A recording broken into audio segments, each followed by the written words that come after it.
The best place to hide the truth is in the pages of a book.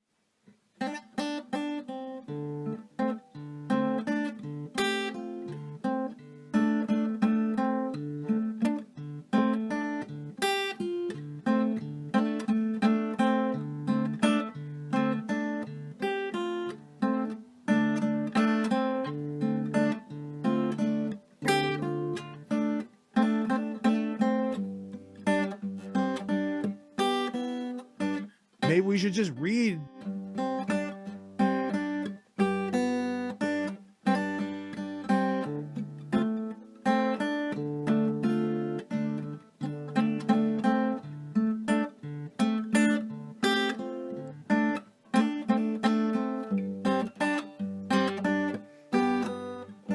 Maybe we should just read.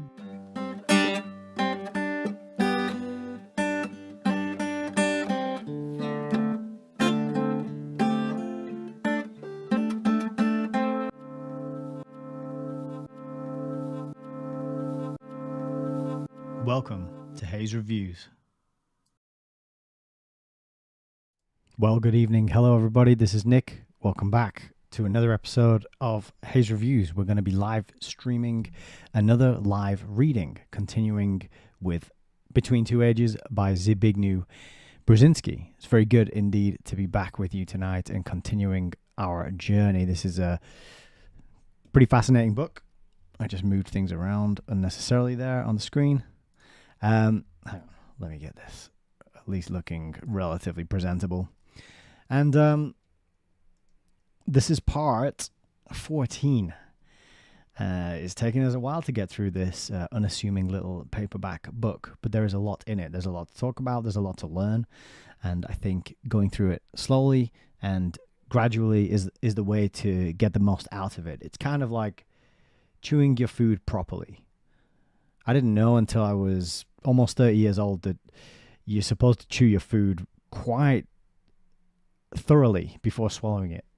I'd kind of grown up just chew, swallow, just wolfing it down, just getting it in there as fast as I could. And but what I found out in later life was that if you get the food, stick it in your gob, start chewing, and just keep chewing and chewing and chewing, eventually you will be unable to not swallow it because it'll just get mushed down. The digestive enzymes in the saliva will start to do their work, and then it'll just build up to such a point that you have to swallow it, and it'll just flow down your throat into your stomach for the next stage of digestion. In fact, the saliva in the mouth is the beginning of the digestive process, and this is why if you take a bite of bread, for example, and you chew that for a while, it becomes sweet because your saliva is breaking down the bread and it's releasing it's kind of like glucose that's in there, sort of sugary, turning the carbohydrate into sort of sugars. So chewing things slowly, taking your time to make sure you have really masticated to the level that you're supposed to. That's kind of where we're going for it. And that's really unusual in this modern era of fast information and hot takes and quick downloads and bits and bytes of info that we just want to get straight away. We just want what do I need to think? What's the thing that I need to know from this? And quite often we fall into the trap of always needing to hear something new. We want to hear the next thing, the next crazy piece of information about what's going on in the world, and that this is all supplied to us. We get this never-ending torrent of information and data coming at us through, when they brought the TVs out, I think there were 2 channels, BBC One and BBC Two here in the UK, and then ITV3 and Channel 4 came out, and whoa, 4 channels. How many channels are there now across the television, the Sky, the digital television providers? Then on top of that, you've got the internet, YouTube, Rumble, and all the other platforms with content on. How many channels are there out there at this point? It is a staggering, phenomenally mind-blowing amount of content and data and information that is out there. And is all of it, how much of it is useful? How much of it is actually relevant? How much of it gives you a good insight into what's going on in the world? That's a question, you know. I think also a lot of it is there to distract. A lot of it is there to entertain. A lot of it is there to really just mold and shape and manipulate your mind so that you behave a certain way and think a certain thing and never really wake up or wise up to the real agendas and the real plans and the real schemes that we're living through. So here on this channel, we're trying to do something a little bit different. We're trying to actually go into the books and take our time and go through them page by page and think about what was written down by the movers and the shakers. What did they write in their own books? We've talked about Bertrand Russell. We've read one of his books. We've read Charles Galton Darwin on here, often referred to and mentioned by Alan Watt. We've been through the Milner-Fabian conspiracy. We've been through Fabian Freeway by Rose Martin, and we even checked in with G. Edward Griffin for his book on the UN. And this is the best way to get a bigger understanding, a more comprehensive view on what's going on, is by reading books. So that's what we're going to be doing tonight. Slowly chewing our way through this little 350-page book. We've broken its back.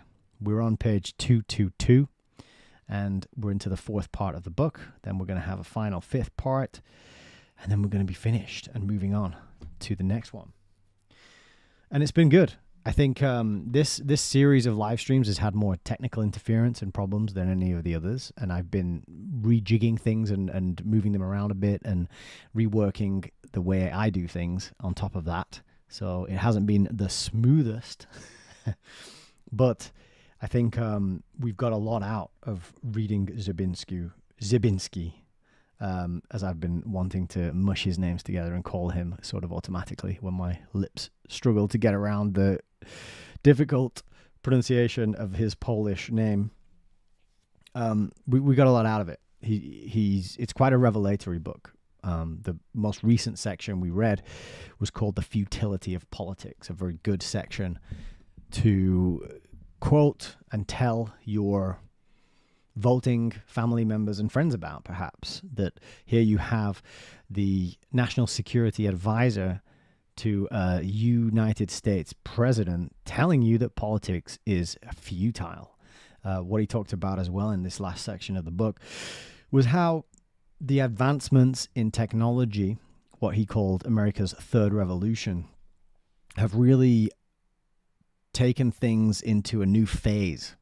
And things like the church and religion, things like politics, are no longer fit for purpose. They're no longer relevant. And I think they are no longer the main means by which people are kept under control and managed. Because, as he said in that section, he said the universities have become the new creative centers, and they have displaced churches and big business. And I kind of read into that, and I talked a little bit to Melissa about this last night when we recorded our latest discussion of C.S. Lewis's book, That Hideous Strength. I read into this as him sort of telling us that the universities is where they're going to condition people from now on. Because he talked about this big explosion in the number of people attending university, and he was sort of celebrating it like it was such a good thing. It's brilliant. Look at all these people, all these young people now going to university. Isn't that amazing that we've managed to achieve this? Now we've got black people going to university as well, and there's still a bit of racial tension, and the black people, he was saying they're probably going to have to get violent if they want to improve their situation, but that's hard to deny. But apart from that, it's great that we're getting all these people into university, and this is often the way it's sold to us, that university is such a boon, a benefit, like it's amazing to be alive at this time in history, that you can go to university and you can get into debt. When I was at university, I had to my weekly timetable consisted of about 5 hours actual in-person stuff that I had to do, lectures and tutorials and that sort of thing, and the rest of it was free time. And what do you think I did with that free time? Yeah, I went to the library, I wrote a few essays, I checked out a few books. But back then I was nowhere near into the books in the same way that I am now, because I wasn't aware of the same topics. I didn't question reality. I didn't question the mainstream narrative that had been given about how society functions and works and what government is and what democracy is and what freedom is and all these other concepts. I didn't question any of those until we all got locked down. And then I started to ask a lot of questions, and I realized that books are the place where I'll find the best answers. And so university is really just another stage in the conditioning process. And it achieves a lot because you separate the young people from their communities where they grew up, and they get a taste of the big life in the city with all its thrills and its spills and all the allure of the drugs and the parties and the sex and the booze and the gambling and the entertainment. And they get a taste of that, and they think, I don't want to go back to my little pokey sort of hometown. It's boring there. You know, what is there? Just relatives, just family and roots. You know, that stuff's not exciting. You know, I want to be in the big city where all the fun is. And so you end up detaching young people from their homes, and they become conditioned and changed through this time spent away from home, living in wherever they've gone to university. And then when they come back, they don't quite fit in anymore, you know, and this happened to most people in my generation because it was just sort of, we were just kind of led into this process. And I don't think it was ever properly questioned, not by us and not by the people around us for the most part. You know, there might have been one or two voices who said, oh, there's other things you could do if you wanted to. But the case was never made to really sit down and think about all these options and plan them out and think long term, right? There was a lot of short termism going on. And because most of the other people around you were off going to university, and then it's like, oh, just fill out this form and apply for a loan, and then, oh, you'll get it, definitely, and you don't have to pay it back until, oh, don't worry about paying it back, it's fine. But you will be in debt and you will have to pay it back. But don't worry about that for now. And so, is it such a good thing that we have so many people, so many young people going through this process? I'm not sure it is. But Brzezinski sure was selling it to us in that last section of the book back in 1970. 1970 was kind of before it became really commonplace for young people to head off to university and to do that whole thing. So he was kind of, I think, playing a part in bigging up that whole offer that was being made to young people as a good thing. And now, of course, in 2025, it's I think on the wane a little bit, but it took off in the 90s, in the early 2000s, and most people, I think my age, the vast majority of people my age, my generation, will have gone to university for the most part. So that was one of the topics he talked about: universities replacing church and big businesses. And I think the reason he said that is because he knew the people who would go through that process would become conditioned, would become indoctrinated, and then they would go on to have careers and jobs and become the future generation of people inhabiting corporations and civil services and these kinds of organizations that the rest of us have to interact with and deal with and live under and around and so on and so forth. I think he saw that very early, and whether he saw it coming or whether he just knew it was coming, and this is why he's been able to write a book in 1970 that reads like it was written yesterday, I think is the big question. Was he in on the plan, or was he just incredibly good at foretelling the future? It's amazing when these sort of predictions, these books seem to tell the future so accurately, isn't it? It's quite astonishing.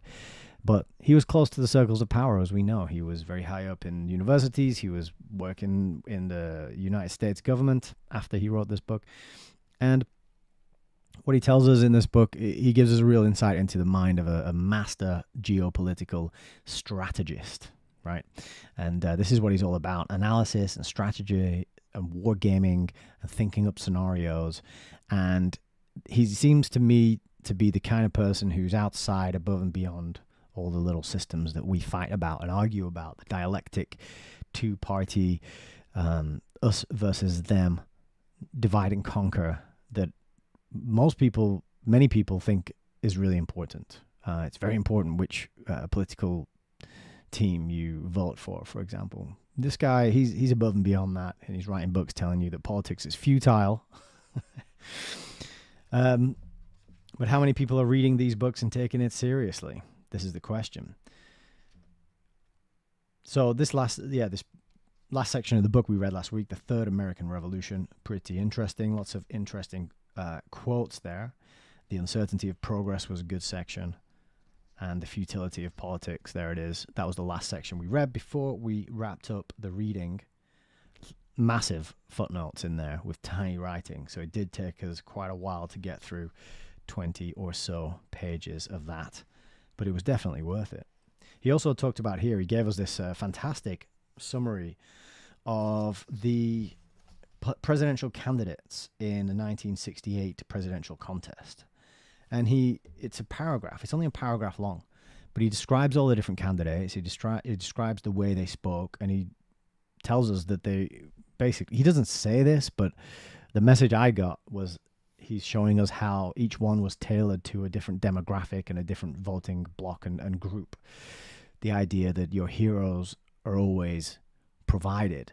People are conjured up their attire, the way they dress, the way they speak, the gossip that circulates about them, the people they're married to, the families they come from, the history of their upbringing and their background. All of that is concocted. It's put together by social engineers, and then you're handed this person who you've never met and you never will meet and you'll never talk to one-on-one, and you'll never be able to really find out who they are, okay? And they're trotted up on your television like any other actor, like anybody else who's handed a script and told to get up there and make a speech and say this and be persuasive or be emotive or be some sort of manipulative method, right? And he gave a really good summary there of how each person had a topic and who it appealed to. And that, again, to me, was another insight into this masterful mind of planning and strategy and manipulation. And then another pretty amazing admission here. Thus, the more the state tries to help, the more it tends to reinforce the individual's feeling of impotence. Many Americans feel that their freedom is contracting. Isn't that the truth? And this was back in 1970. Imagine what Americans are feeling like about their freedom today in 2025. It'd be good to ask them and find out if we've got any Americans in the chat. Oops.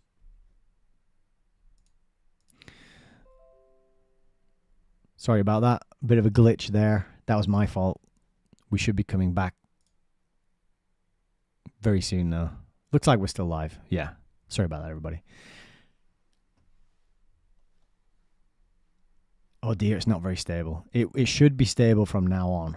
I think I know the problem that I had. My VPN was still switched on, which is a bit of a rookie error. But I've turned it off now. We got Celine Lyon. We got Joe as well. Lisa says, you're wearing a scarf? Are you still under the weather? I'm better. I'm nearly back to normal and over it. The reason I'm wearing the scarf is you'll have to watch my discussion with Melissa about That Hideous Strength, Part 3. She just published it yesterday. We talk about it there. We talk about it while we are both wearing scarves, in fact. But it's a bit nippy. That's why, and it was here in my office, and I wanted to put it on. Lisa says, I keep losing sound. Goodness me. Are we being messed with again? Keep me updated in the chat about how the audio and the video is. And that goes for you silent lurkers over on Rumble as well, if you wouldn't mind. The sound should not be cutting out. The sound should be stable. And it should be working. But we'll see. Heidi's here as well. Good to have you.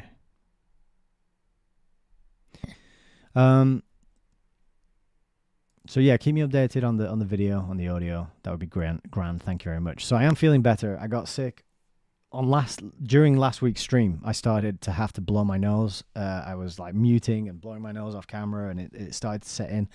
And then by sort of midnight, I could feel myself getting worse and worse, sore throat, sneezing and coughing and all of this sort of thing. Saturday and Sunday, absolute write-off. I was just napping and sleeping the whole time. And then on Sunday, I went out for a really nice lunch. And after that lunch, I thought, I've been eating, but I'm not actually hungry. So I stopped eating at about 4 o'clock on Sunday. And then I didn't eat anything on Monday, Tuesday, or Wednesday. I did drink coffee. I did drink tea. And then by Wednesday, all my symptoms pretty much had cleared. So after sort of 3 days of fasting, unless you count coffee and tea, it really helped me clear all the symptoms. So the sneezing, coughing, the snotting, and the aching, and the sort of it was a kind of threatening to become a flu. I was getting these weird pains and aches everywhere, but it's gone now thanks to 3 days of not eating. And it is quite amazing what not eating can do.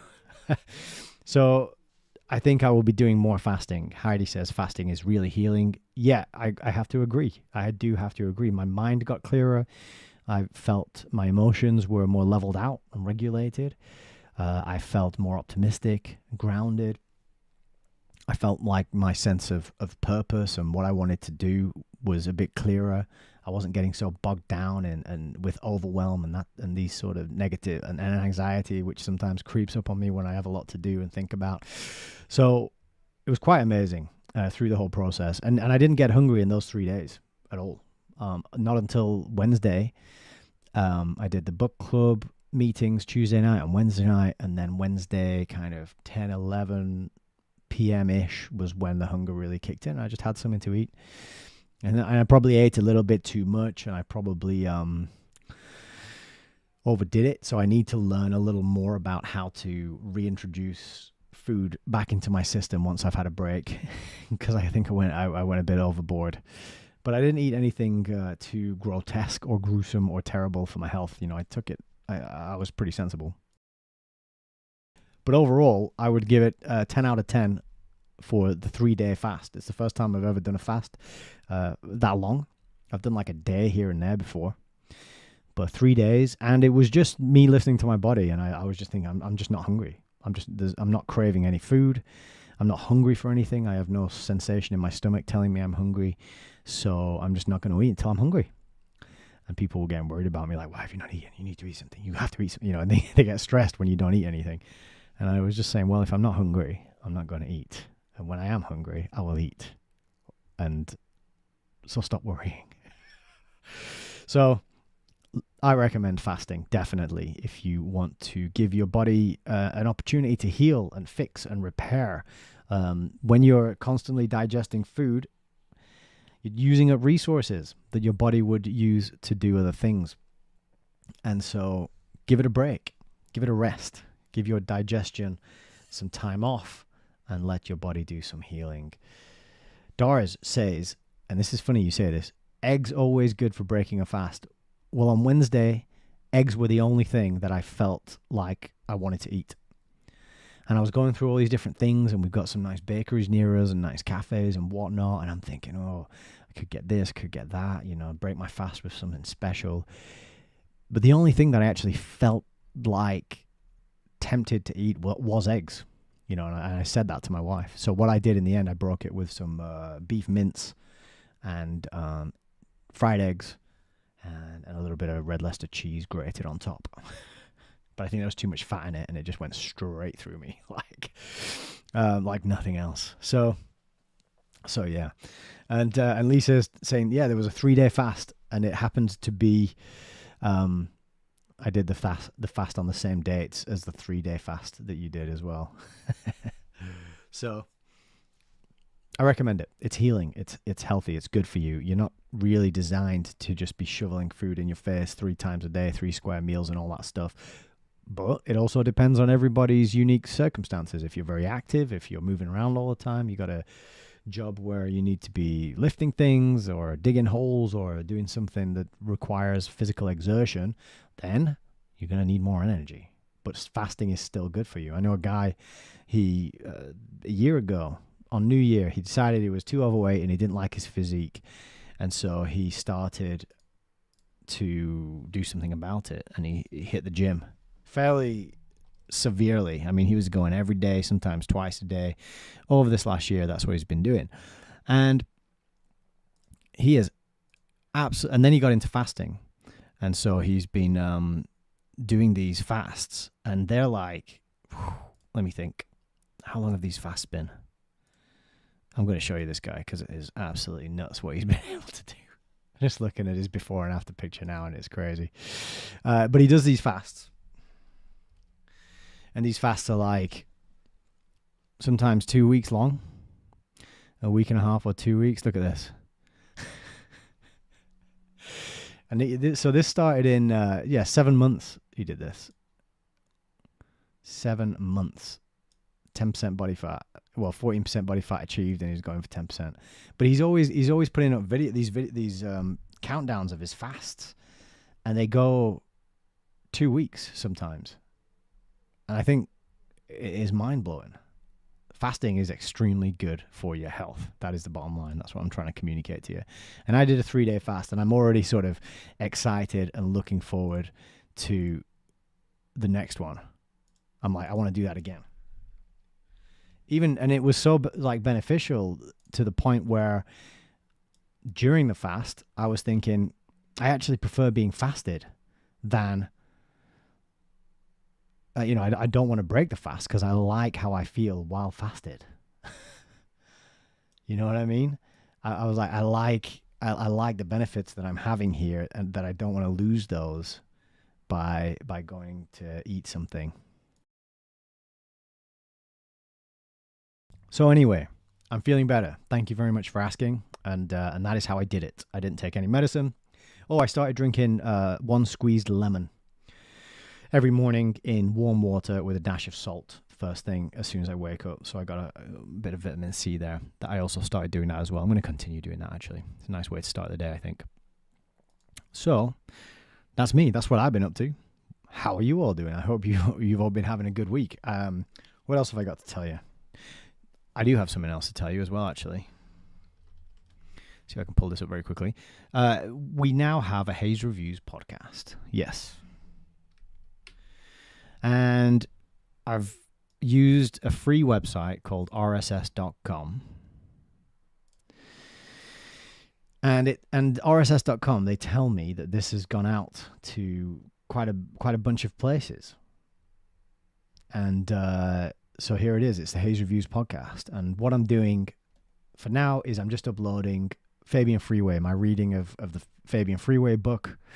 And I'm going to upload just the readings only. So not the preamble rambles, the intros and the outros.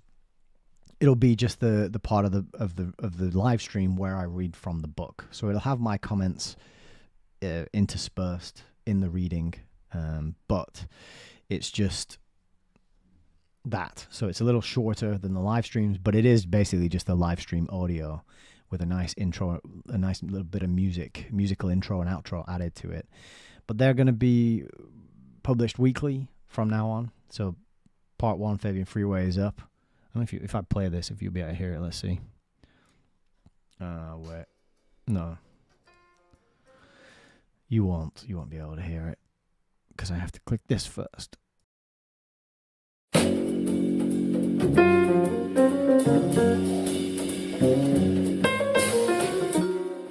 Welcome to the Haze Reviews podcast. This is episode number 1. The following audio is taken from the live stream reading of Fabian Freeway, a book by Rose L. Martin. This is part 1. Fabian Freeway, High Road to Socialism in the USA. So there you go. That's up. That exists. That's a real thing. It's out there. And you can grab it and listen to it. And I'm going to be putting new episodes up each week. And some people are also interested in just getting that full set of audio readings just in totality. So I'm going to find a way to get that to people as well who wants them. But there you go. We've got ourselves a podcast. Yippee. And a few people have been asking for that for a while. So I'm glad it's done. And I think we're going to do Fabian Freeway first, and then hopefully after that we will put Milner Fabian Conspiracy up, and we'll just kind of work through the back catalogue, adding in, just as we go.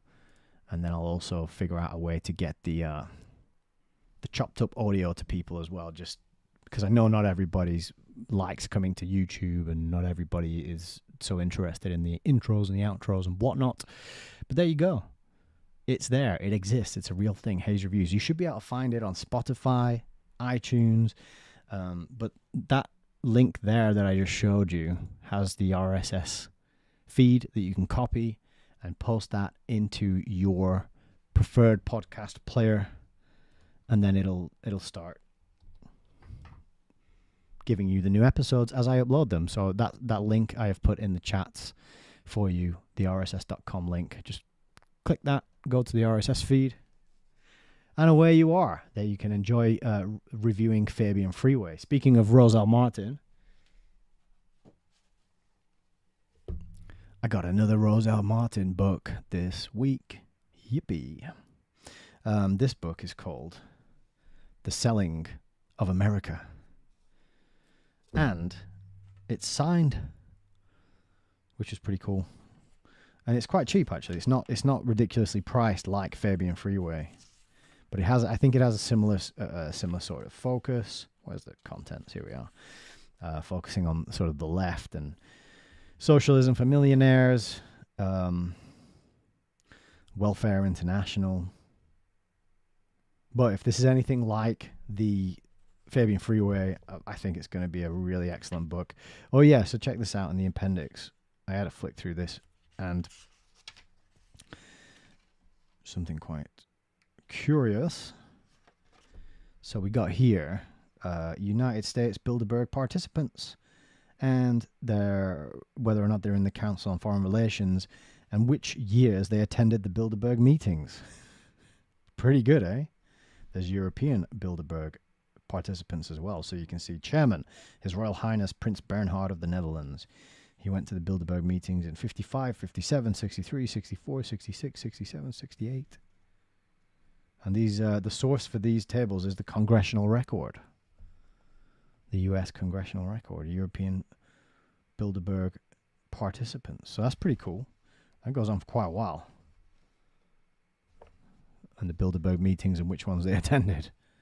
I don't know how she got her hands on this information. We've got a Warburg down here. Sir Sigmund Warburg. And we got the Earl Mountbatten of Burma. So pretty... Oh, Prince Philip, Duke of Edinburgh. He was there. 1966 and 1967 he went to the Bilderberg meetings.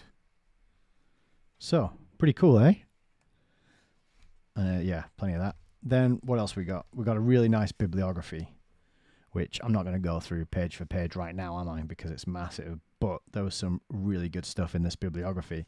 And I will just point out very quickly that I spotted... where is he? H... Before H, G... Griffin, G. Edward Griffin, the Fearful Master. There he is. So it's good to see people, these books, referring to other books that we've read.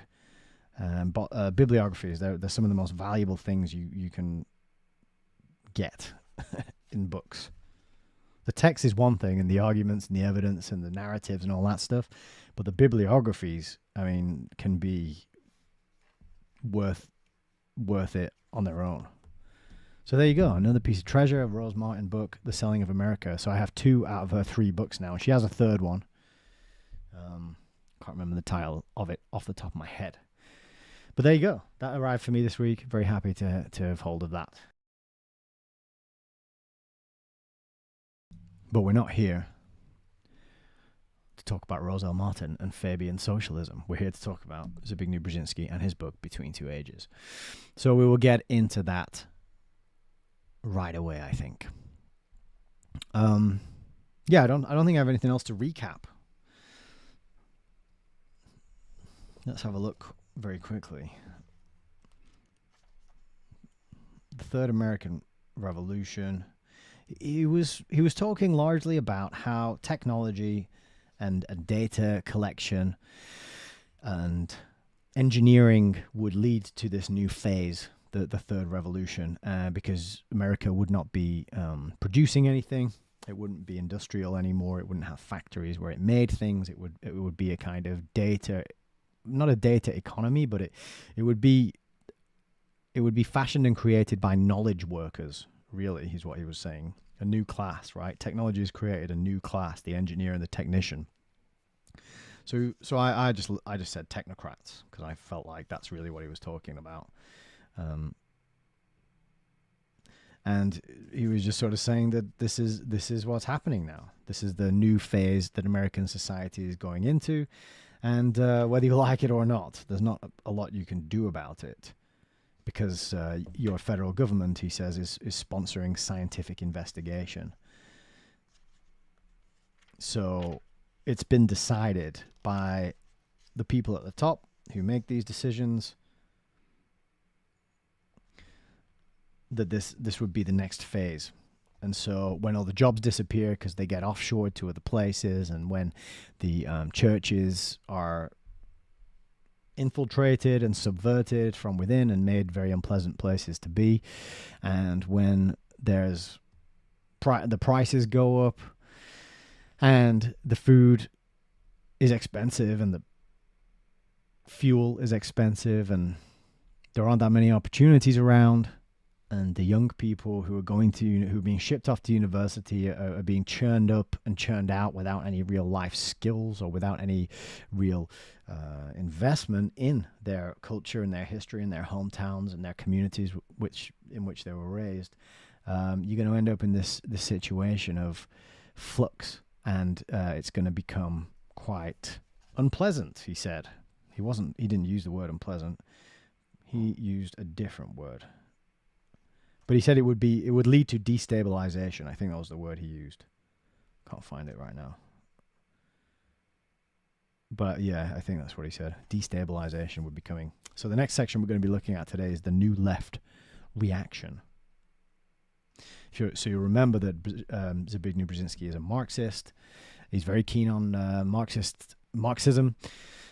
He doesn't seem to blame Marxism at all for any of the horrific atrocities and the deaths that were carried out in its name. He thinks that was just an aberrant result of Stalin and the terrible people around him, and they got a lust for and a thirst for power, and then once they got that power, they didn't want to give it up, and so they just clung onto it, and that if we did Marxism properly, this wouldn't happen. I get the sense that that's his view on it. So it's going to be interesting hearing what he has to say about the left. But when we did the intro and we looked at the intro like way back in one of the earlier videos, and we looked at his Wikipedia page, there was quite a lot of, not comparison exactly, but there was a lot of mention of him and Henry Kissinger. And I got the feeling that Kissinger and Brzezinski were sort of like their equal and opposites on the two sides of the political aisle. Kissinger was more often associated with the right wing and the Republican Party, and Brzezinski was more often associated with the Democratic left. But they went to the same meetings, the Bilderberg meetings. They went to the CFR meetings. There's a picture of them like smiling and tapping each other on the back and shaking hands. They were still in the same club, but they were just sort of assigned to two different wings of the same bird of prey for their roles, right? So let's see what Brzezinski has to tell us about the new left. And of course, as always, please consider supporting the stream. allmylinks.com/Hayes Reviews. It's pinned at the top of the chats. Easy to find, and everything you need on that one page for your convenience. So this is Part 4, Chapter 2, The New Left Reaction. A revolution not only breeds its own children, it repels them. It is understandable that a society which puts a premium on change, which makes knowledge the basic vehicle of innovation, which vastly expands the institutions of advanced learning, which, for the first time in history, creates a large class of people free throughout their late adolescence and early maturity of the limitations inherent in the burden of self-support. What a way to phrase it, right? You are free from the burden of self-support. Do you know who's free from the burden of self-support? Children. That's called a child. You wonder why we have this freaky situation with all these grown humans who basically behave and think like children, right? That this is the extended adolescence, the infantilization of society. And Alan Watts says that this is socialism. This is what socialism does, because socialism is mummy and daddy government are going to look after you and take care of you. And they'll take the money and they'll give it to who deserves it. They'll hold on to the pocket money, and you get the pocket money, or you don't get any pocket money. You can go to work and earn and it's this abdication of responsibility, self-responsibility. It's this I'm not going to have to support myself. I don't want the burden of self-support. I want someone else to support me, right? But he's framing it like, oh, what a great thing we did, freeing people in their adolescence and early maturity from the burden of self-support, when really you should be the other way around. It should be like, oh, we're going to teach them how to support themselves. Here's how to make an offer to the market. Here's how to learn a skill that is valuable, that helps other people, that you can offer to them, and then they can pay you in exchange, or they can trade with you in exchange and barter with you in exchange, or whatever the method of exchange you prefer, whatever it happens to be, right? Anyway, we didn't even get through the first paragraph without having to interject. Continue. I'll redo that sentence because it's a big one. It is understandable that a society which puts a premium on change, which makes knowledge the basic vehicle of innovation, which vastly expands the institutions of advanced learning, which, for the first time in history, creates a large class of people free throughout their late adolescence and early maturity of the limitations inherent in the burden of self-support, which endows intellectual activity with a high degree of social prestige but no direct political power, should breed rebels who are the products of the very revolution that torments and repels them. The supreme irony of that loose and volatile socio-political phenomenon of contemporary middle-class America, named the New Left, is that it is itself the creation of the technotronic revolution as well as a reaction against it. So the New Left is a thing. I was reading it as the New Left Reaction, but it's the New Left Reaction. So slightly different there. Yeah, so it's this. The best example to have in your mind, the image of what he's talking about here, is what I've talked about before during lockdowns, when the BLM marches were going on and they were protected by the police and they weren't getting any grief for being out during a so-called pandemic and spreading germs and all that kind of stuff. They were just allowed to carry on doing it. The best example is the young people who were walking through the streets with signs saying "Smash the system," right? And I it always makes me laugh, because I always think, what, smash the system that allows you to be out during the deadliest pandemic of 100 years, on the streets, protected by the police who work for the system, during the day when you should be at school or at work, totally unmolested, totally free, clogging up the traffic in a busy metropolitan city center in the middle of the day on a weekday. That's the system you want to smash, is it? Do you know what I mean? So that's the symbol of it. It's like you're a product of this system, but the system is like produced you to be a rebel and and then you think you're coming along going, I'm going to tear this system down and improve it, right? As though you came to that conclusion on your own. What has happened is you've been trained to come to that way of viewing things. All these leftist students who are going through university and then coming out the other side calling themselves communists and Marxists and again smash the patriarchy and smash the system and going out on these BLM marches and going out on these Palestine marches and whatever. They've all been, that's their purpose. They haven't done deep research of all the topics and decided that this is the effective way to go and do make change and improve the situation. They've been managed and herded and Pied Pipered into doing that and given the placards, and then somebody organize it and meet here at this time and stand there and here's some chants and here's a megaphone and it's artificial, but they don't see that. They think they are rebels, you know. But let's see if that's what he says. Infantile ideology is the next section. The New Left, a complex and elusive entity made up of a rather fluid combination of individual sympathizers, especially from among the New York City literary establishment and some professional circles, and a scattering of new organizations of which Students for a Democratic Society has become the best known, is the political ideological expression of a more extensive restlessness among American middle-class university youth. This Students for a Democratic Society, I just want to pause there and quickly grab my copy of Fabian Freeway. And I just want to see if that group is mentioned in here.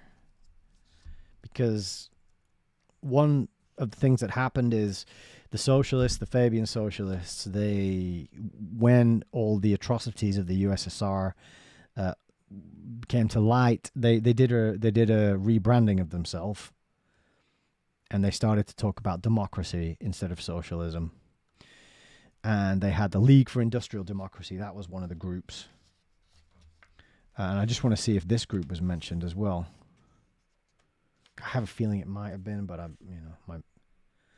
so we got, let me see up here. We haven't got SDS. We got Students for Democratic Action. Students League for Industrial Democracy, the SLID, the SLID. So you got the lid and the slid.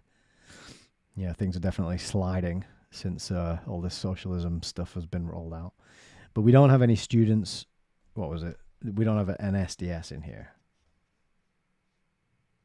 But you know, it's worth checking up on these things, because I thought that maybe Fabian Freeway was telling us that maybe the Students for Democratic Society was actually a Fabian creation, like the SLID was, the Students for the League of Industrial Democracy. But apparently not, at least not according to Fabian Freeway. So let's go back to the book. As of the late 1960s, membership in the more militant organizations was relatively limited, but in moments of stress, such as confrontations with the authorities, these organizations were quite successful in mobilizing broader support. Moreover, at different times and in response to different issues, the New Left was able to draw on the deep-rooted traditions of American populism, Quaker pacifism, and the pre-World War II largely immigrant-imported socialism and communism. That's interesting, isn't it? That it was immigrant-imported. The tension between, so you gotta when you're being told that multiculturalism is good and immigration is good and beneficial to you, it's like one of the things that it brings: socialism and communism. Can't go wrong.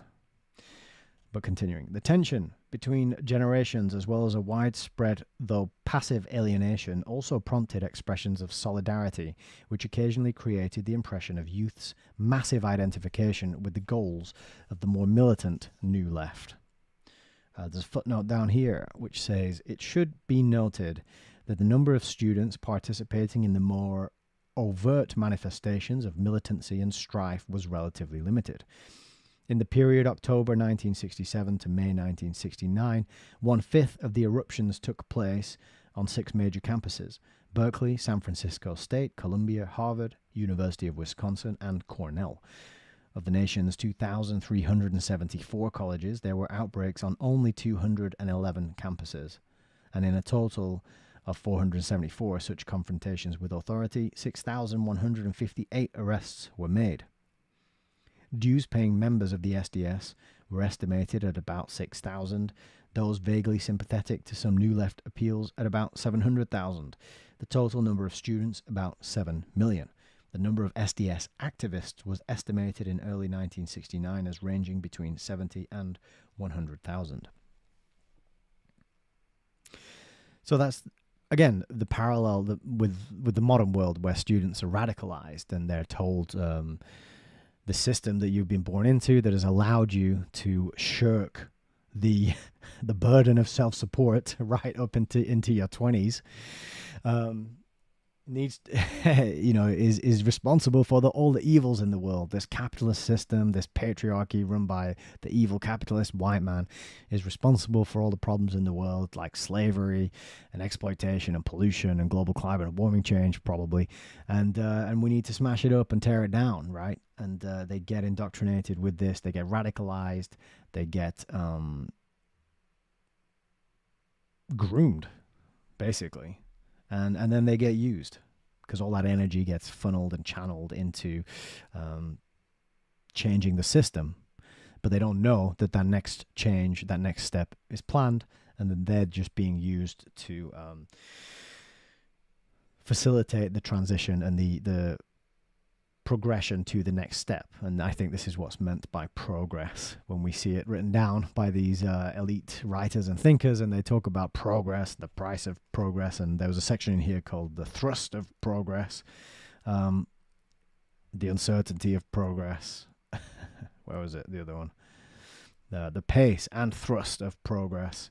They're talking about their plans progressing, and we're all used in their plans to help them progress or to get out of the way while they are progressed.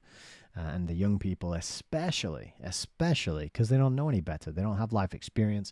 They've been unmoored from their cultures, from their history, from their traditions.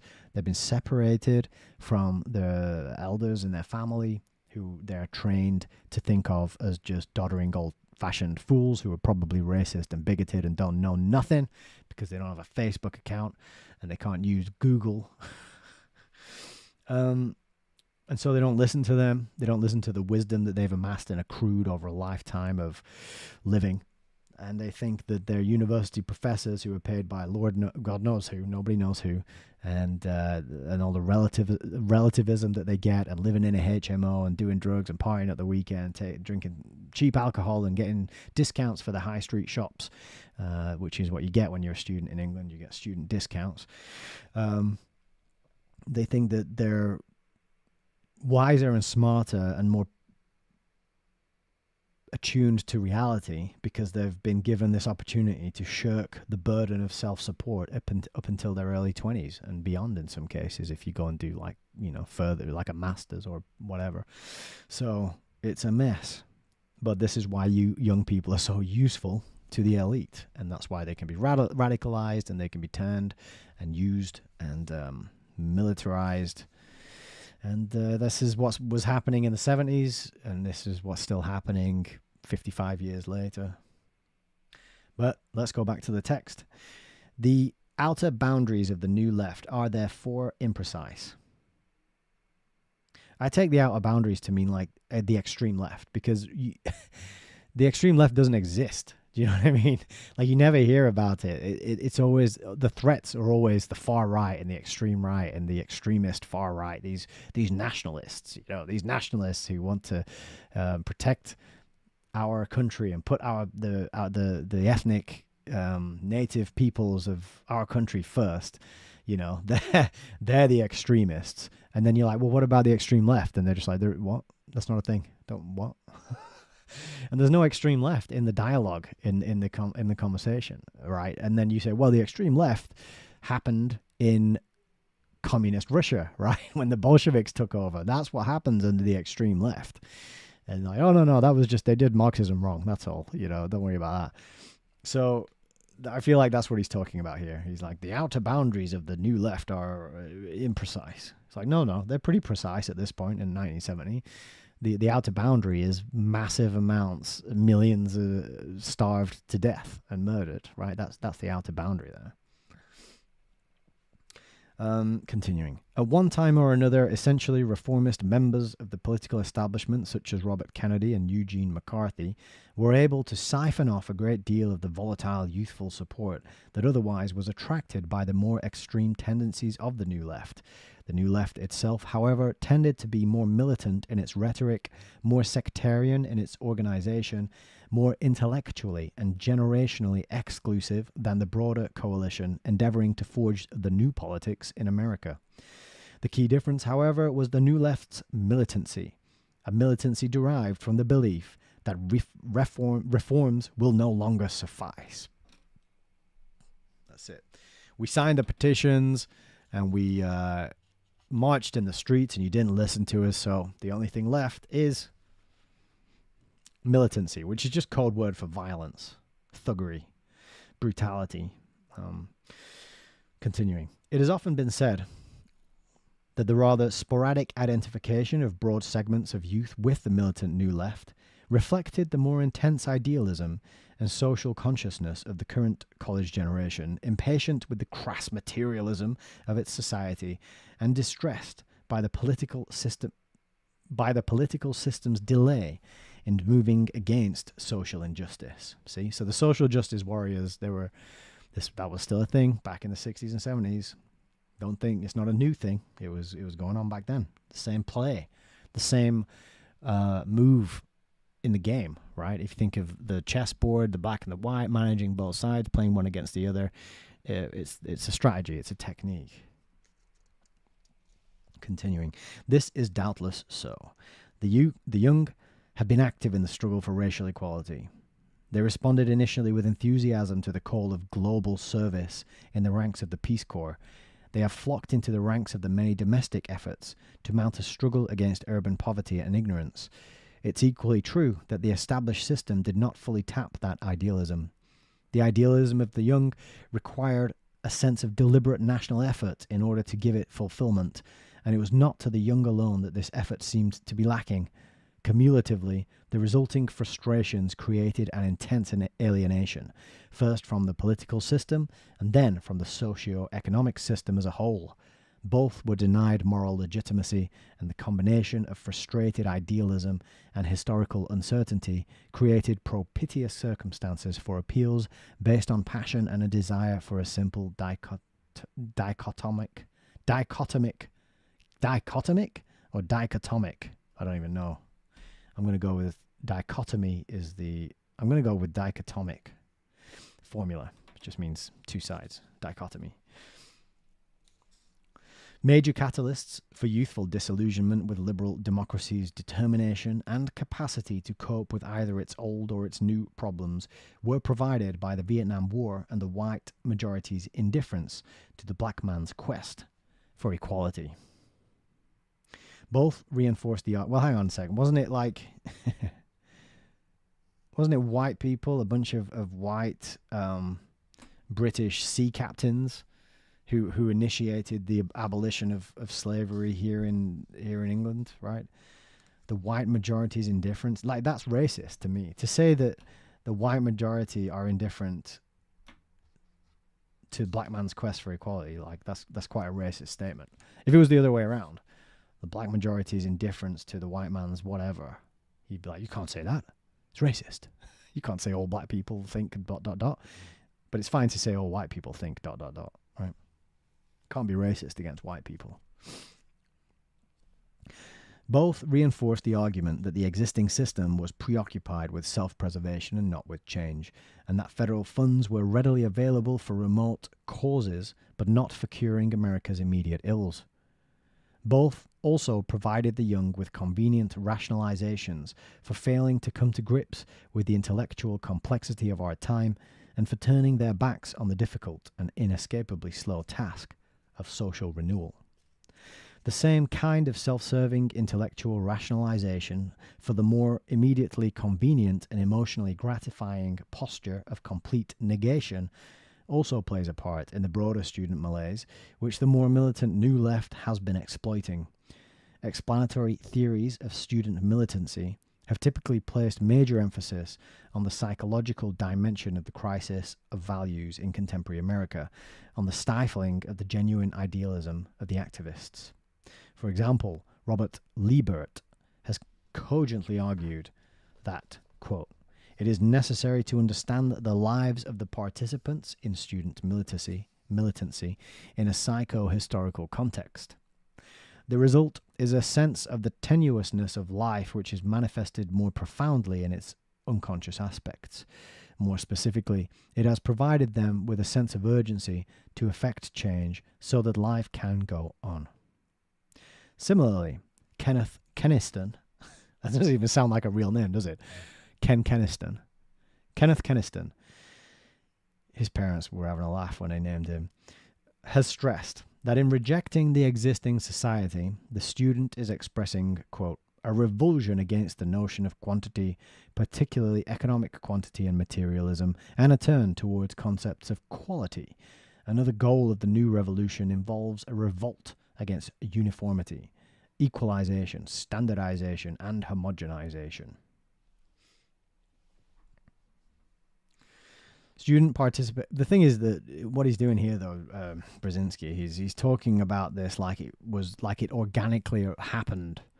The students just started thinking this way of their own accord, and he's leaving out the fact that they were conditioned and brought into this way of thinking deliberately by social engineers and by planners and by their teachers and by the people who design the curriculums and write the textbooks and do those upgrades and tweaks and alterations to the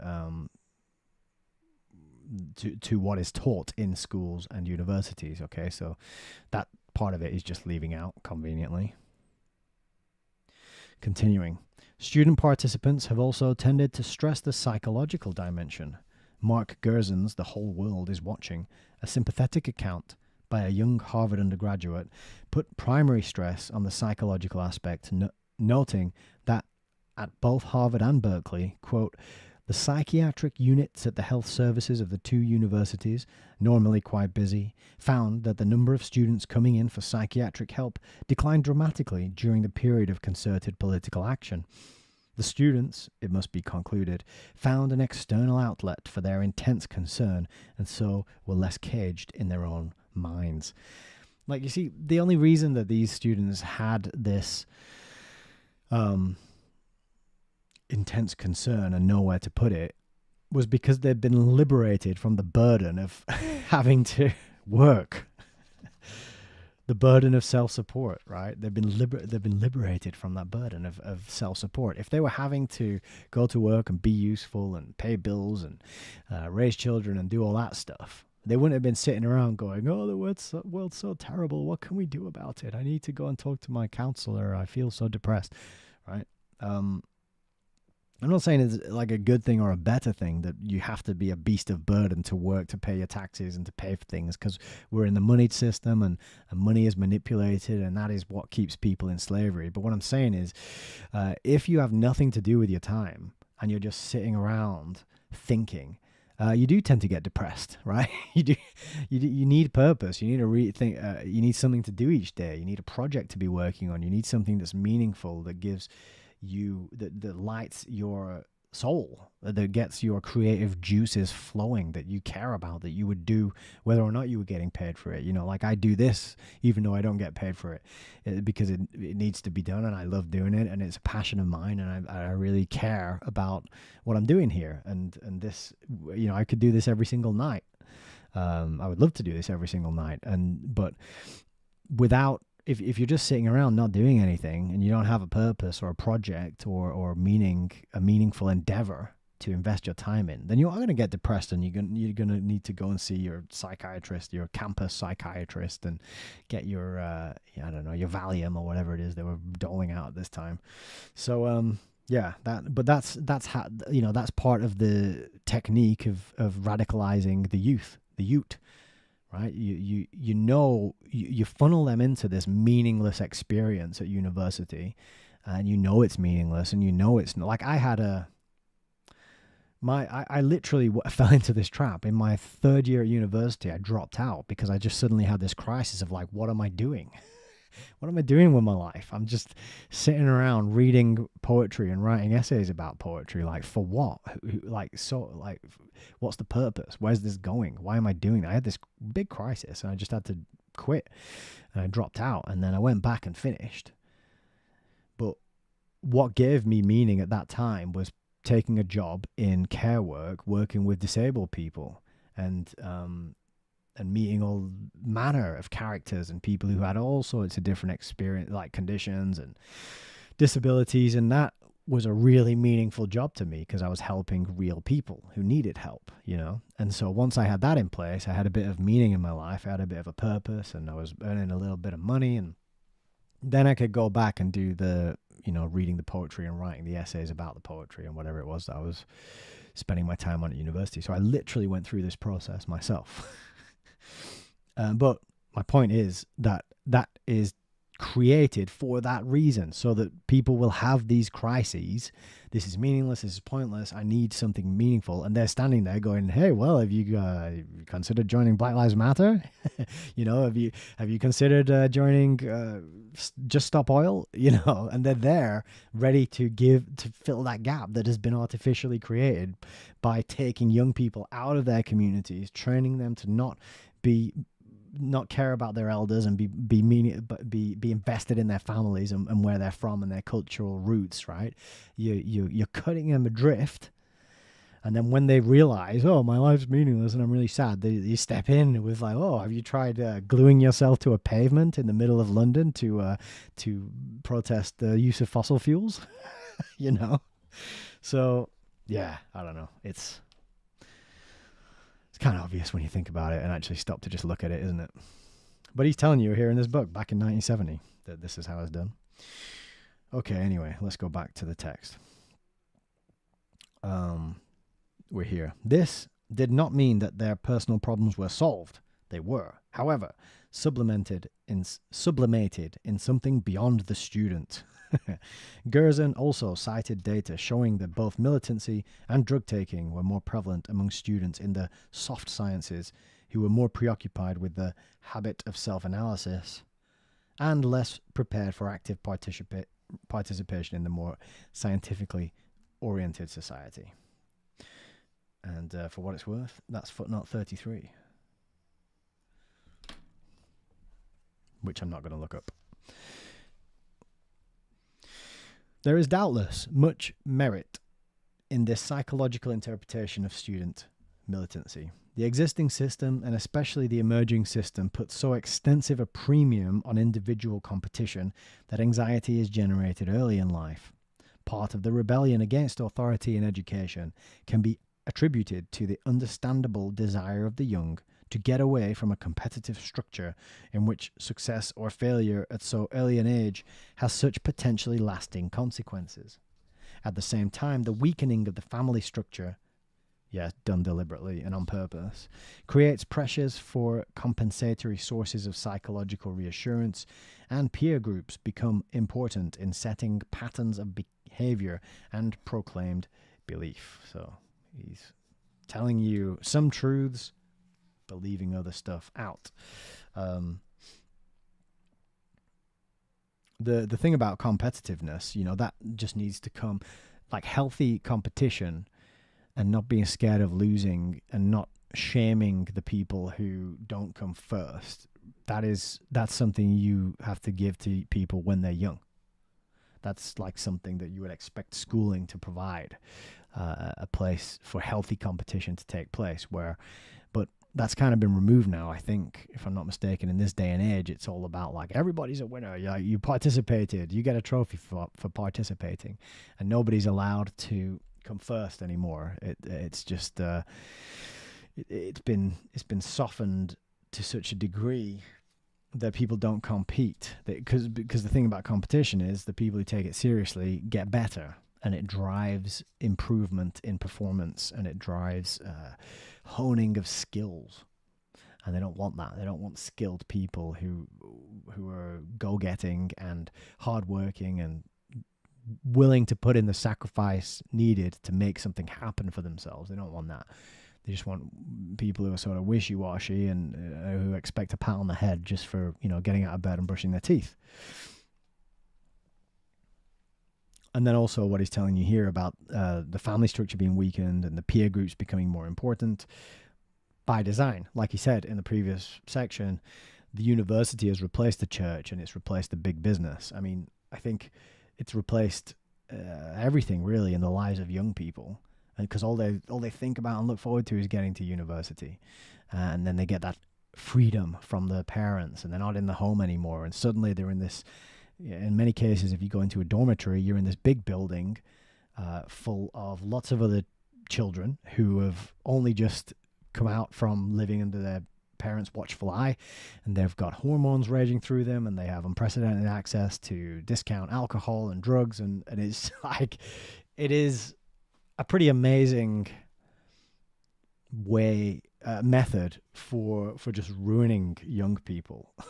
And just taking them off the battlefield, basically, just taking them, just making them, what's the word? Neutralizing them. But let's continue. In addition, so highly rationalized a society as the American tends to be a dangerously boring society. Because of this, sheer boredom as the source of alienation, that oft-cited catch-all explanation, should not be underestimated as an important cause of restlessness, right? So they're bored.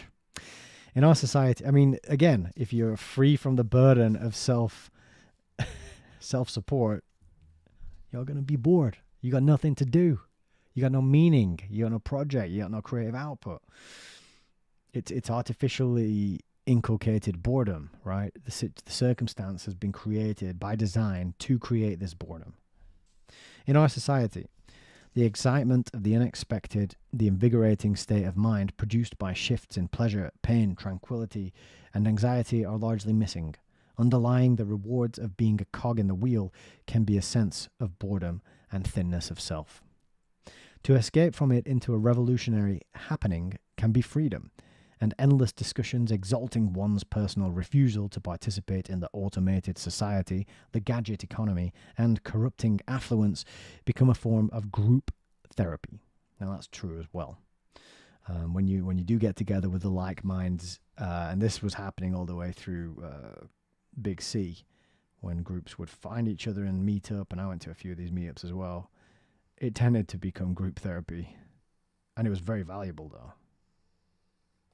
And even to a certain extent, book club is a little bit like that. We have our campfire sessions every Tuesday and Wednesday,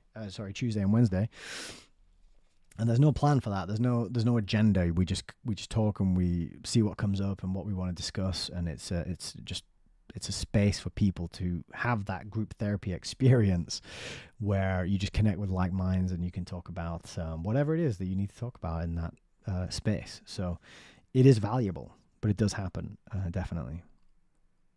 But in the case of the students, it's all done on purpose. It's known that this will happen, and it's manipulated to be so. Continuing, this mood prompts a search for new sources of feeling and of authority, which the simultaneously impersonal and permissive existing institutions fail to provide. It creates a responsiveness to highly generalized mobilization against the status quo.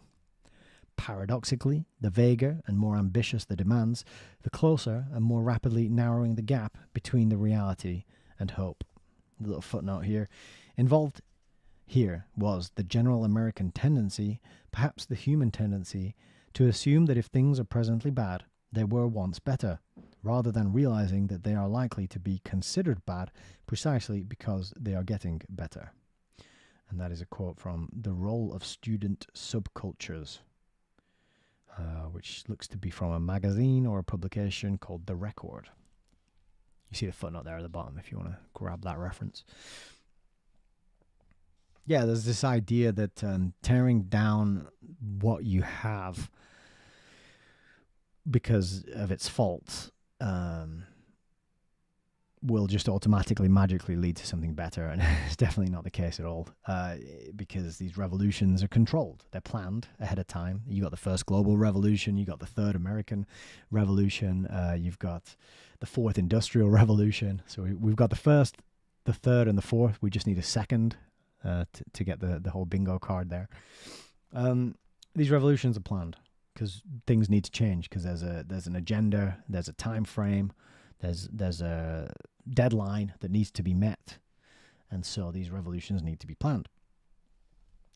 And therefore, you need to know how to whip them up.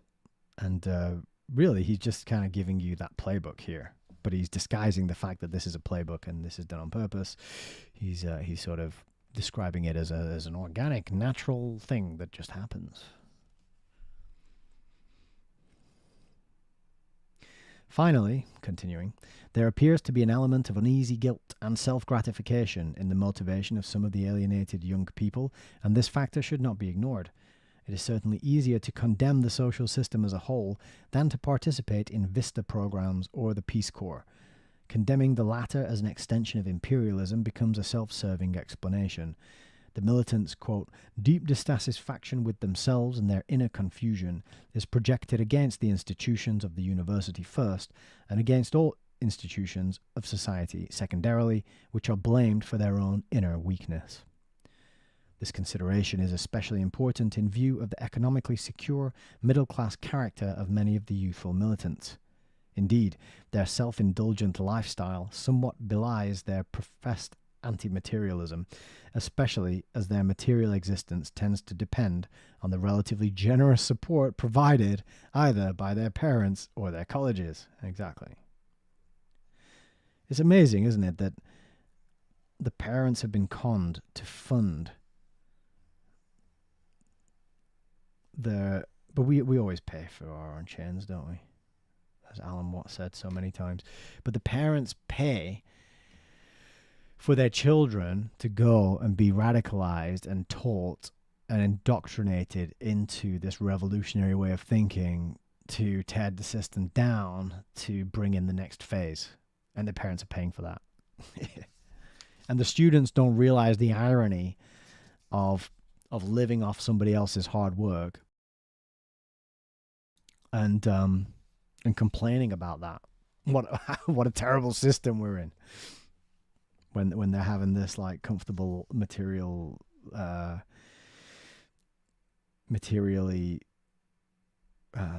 plentiful existence.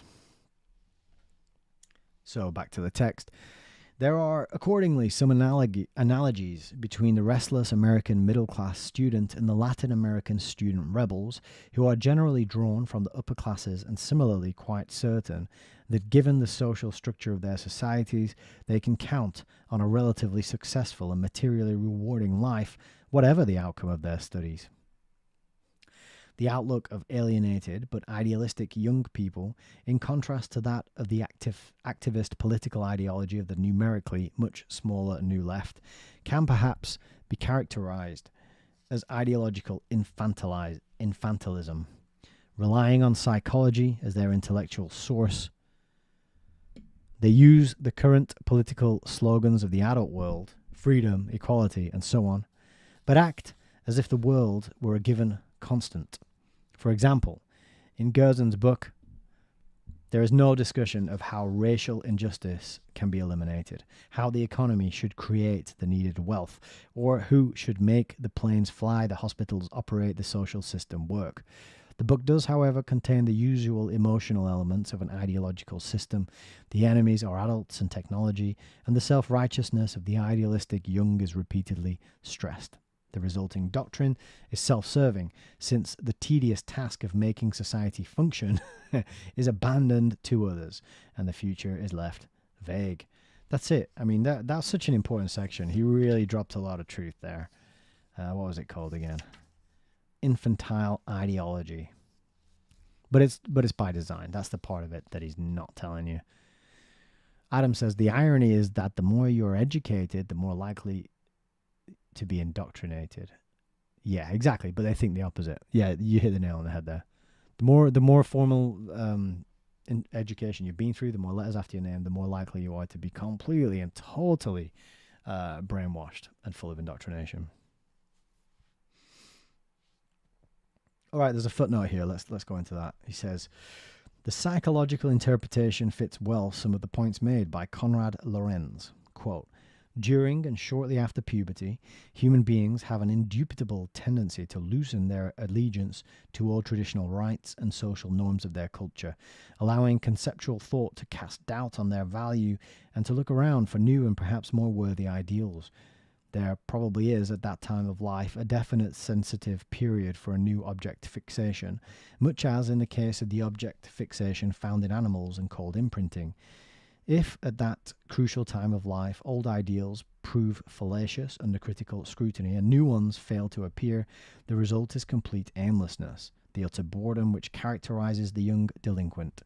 If, on the other hand, the clever demagogue, well versed in the dangerous art of producing supernormal stimulus situations, gets hold of young people at the susceptible age, he finds it easy to guide their object fixation in a direction subservient to his political aims.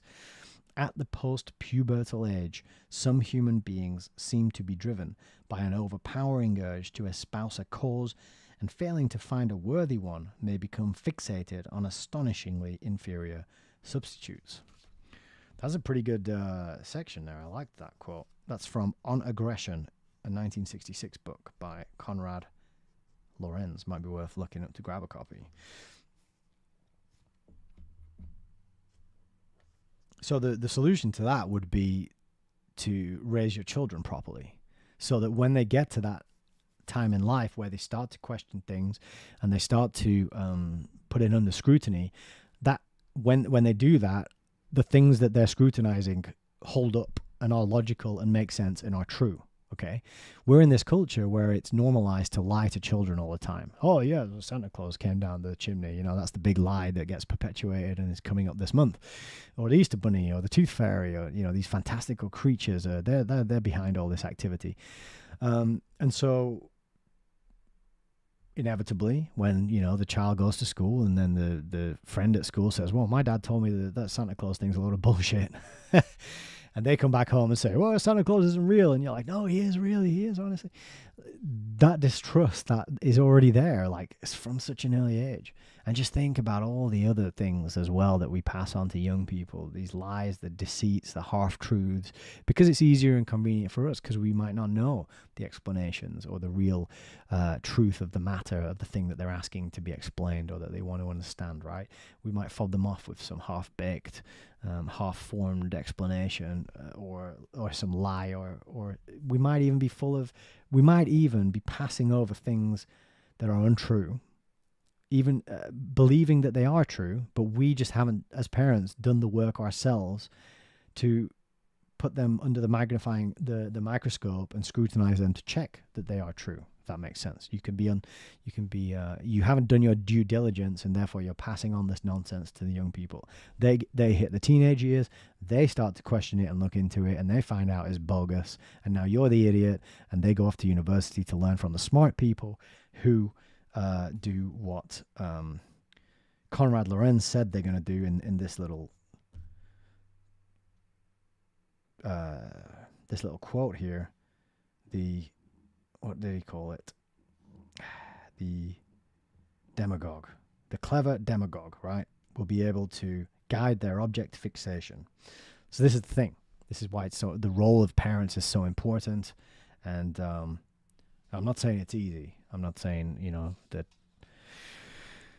but because we ourselves have been through whatever our parents did to us. And so, this is how these things are perpetuated. And it takes a lot of work to go in and do that due diligence and really get to the bottom of what you think and believe and do is what you know actually knowledge, or is it just absorbed opinion and that you're repeating, that you've just downloaded because you heard it so many times and you assume it's true?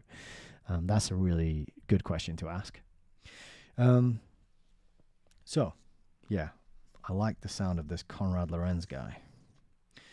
But let's continue with the next section, which is Revolutionaries in Search of Revolution.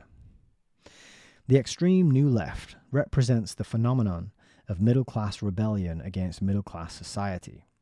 It is new in the sense that in exploiting the psychological unrest of some of the college generation, it draws much of its support from a social group which is itself not yet engaged in producing social wealth and therefore cannot be represented as being exploited. On the whole, that group enjoys social and material security, but it is psychologically insecure, frustrated, bored, and guilt-ridden. This also appears to be the case with some older supporters of the New Left, particularly those from the intellectual community, whose recently acquired social and material prestige is intensely threatened by a sense of political impotence and increasing fear of historical obsolescence. The difficulty encountered by the militant New Left in reaching the masses is related to the current situation in the US. During the 1930s, radical movements had a real basis for their hope to radicalize the American laboring masses, who were suffering from the deprivations of the Great Depression, a manufactured event, and only then beginning to develop their own organizational consciousness. There was, in effect, at least, the potential for a historical symbiosis between radical ideology and the frustrated and impoverished masses. And the footnote for that is, but only a potential. As Paul Buell, the editor of Radical America, noted in the Radical Weekly Guardian, quote, "The most notable characteristic of American society, in contrast to that of Europe, has been the absence of a stable, class-conscious proletarian movement." Well, the Fabian socialists to the rescue in that case. Continuing with the text. Today, the situation is entirely different for very many Americans, though not for all. As has already been noted, the children of Americans without any higher education, the blue-collar workers of the still industrial Second America, are flocking into colleges, and contemporary society, through its apparent openness, reinforces the relative feeling of well-being created by its material advances. That Second America increasingly sees its way clear to the long-range opportunities held out by the new scientific technological society. It is simply not convinced by the New Left's argument that more opportunity plus more democracy equals less freedom. The New Left holds little promise for the Second America, whose various anxieties tend rather to express themselves in a politically conservative and even anti-intellectual posture.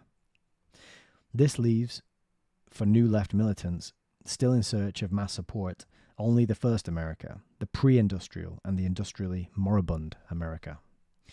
But here the problem is complicated by the fact that much of that America is black, and that American blacks are either inclined to take advantage of gradually enlarging economic opportunities or to seek their identity through militant racial exclusiveness. In either case, the New Left tends to appear to many of them as a quarrelsome, not overly serious white middle-class diversion, perhaps of marginal nuisance value in shaking some white establishment institutions and in stirring some white consciences, but generally lacking consistency, continuity, and defined political direction. Massive footnote underneath this bit. Let's have a big... they're talking about the SDS again, so let's have a look at it. He says, "The assessment of the SDS by David Hilliard, Chief of Staff of the Black Panther Party, is revealing in this connection. Quote, we don't see SDS as being so revolutionary. We see SDS as just being another pacification front that's given credit by the fascist establishment in order to cause disfusion in hopes that this would weaken the support for the Black Panther Party. We'll beat those little sissies, those little schoolboys' ass if they don't try to straighten up their politics.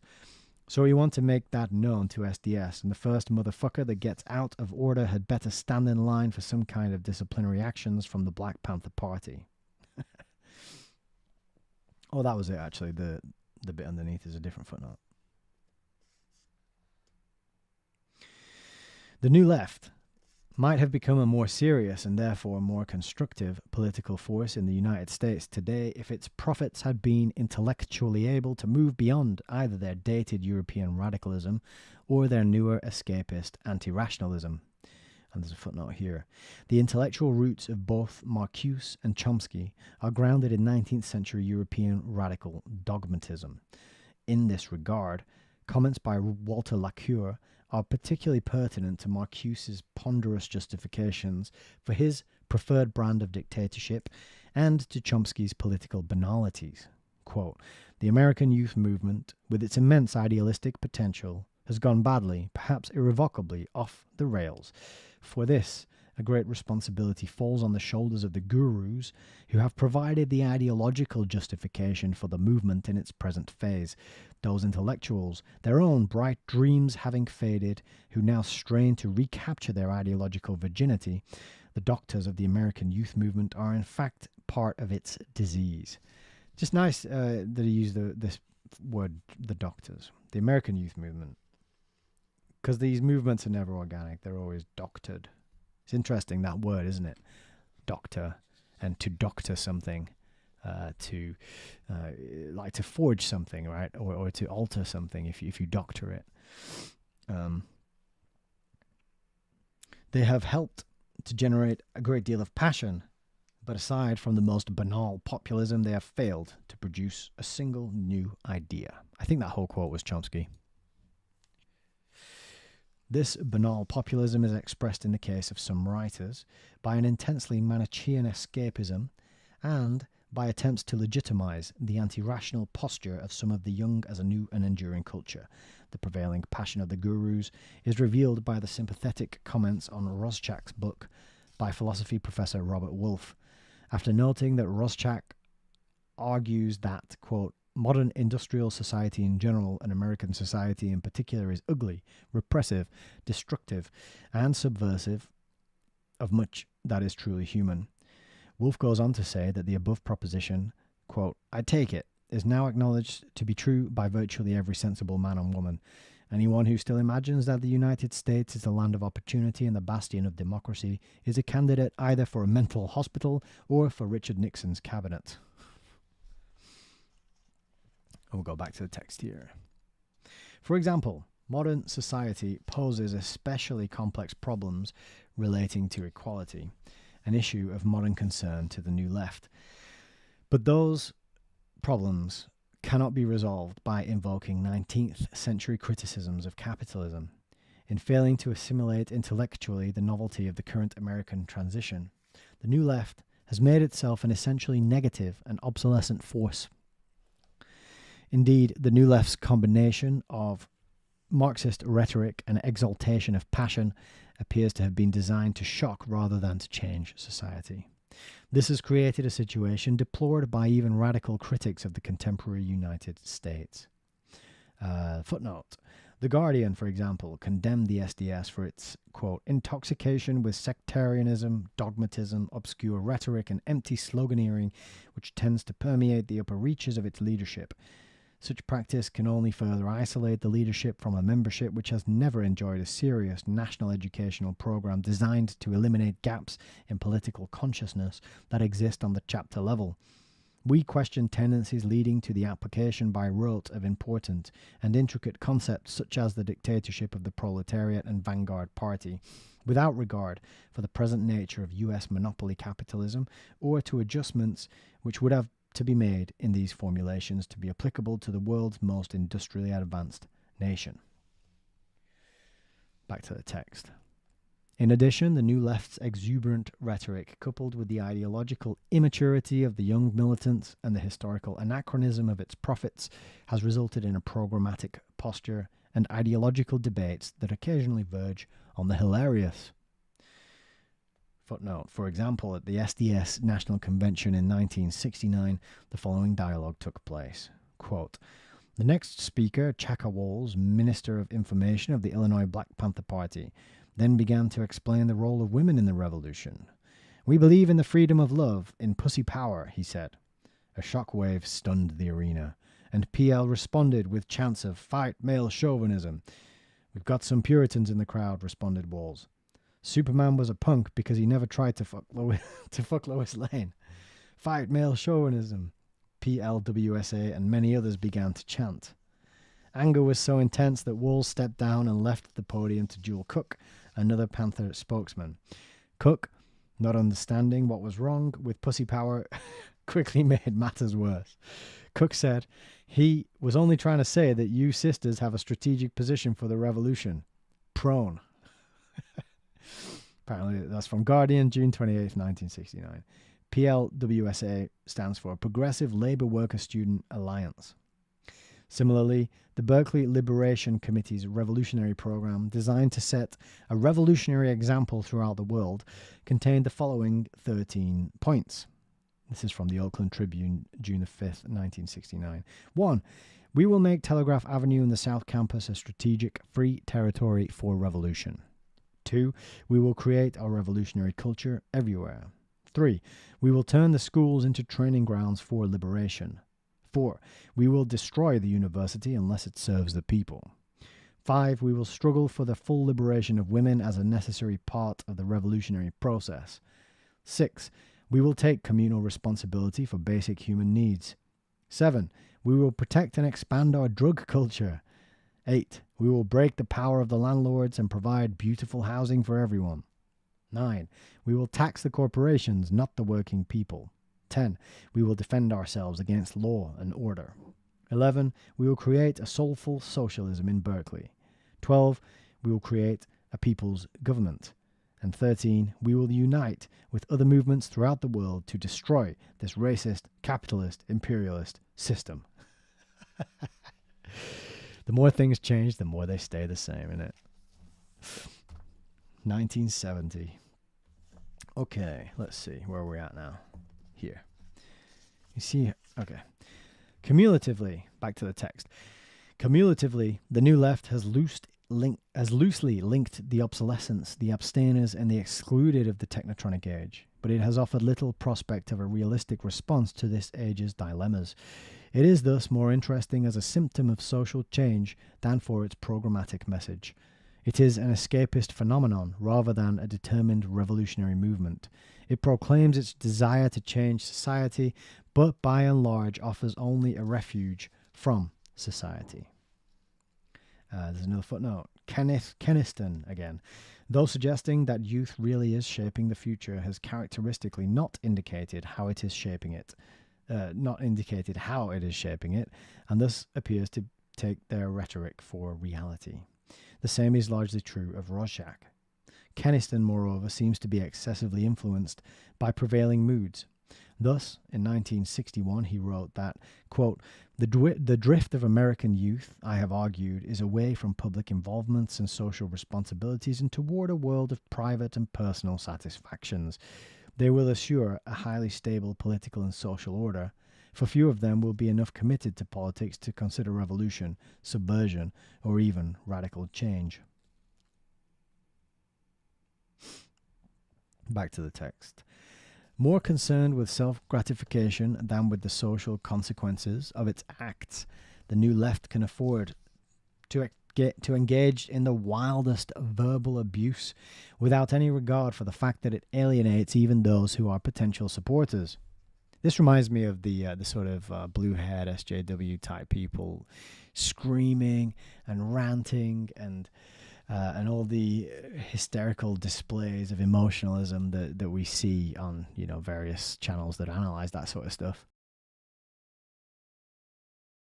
That's what it makes me think of when he's this section here, because it just puts people off. It's so off-putting that any calm, rational type of person is going to say these people are unhinged. They're absolutely unstable. Back to the text. Its concern is to create a sense of personal involvement for its adherents and to release their passions. It provides a psychological safety valve for its youthful militants and a sense of vicarious fulfillment for its more passive, affluent, and older admirers. Footnote. For some, the sexual revolution also became a partial substitute for political action. With political institutions too difficult to tackle, social conventions and the universities became convenient targets guaranteed to gain the desired mass media coverage. As one actress explained the political significance of nudism in a statement to the New York Times, quote, "I considered, and still do, the naked human body the height of beauty, innocence, and truth. I wished to oppose my nakedness to the intimate realism of Vietnam, in itself only symptomatic of the corruptions and hypocrisies of our time.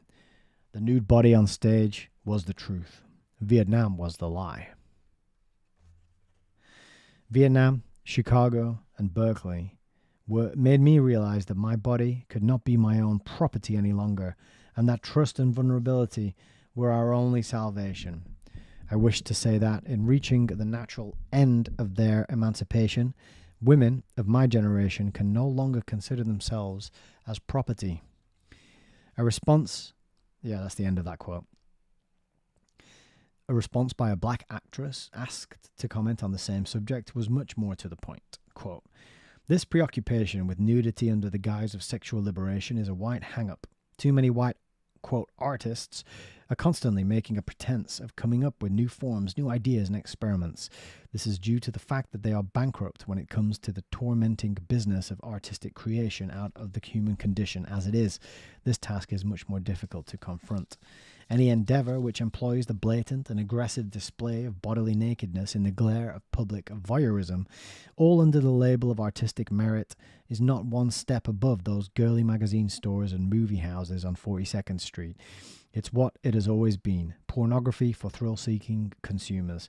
For the actor, this is nothing short of debilitating and exhausting to his artistic individuality.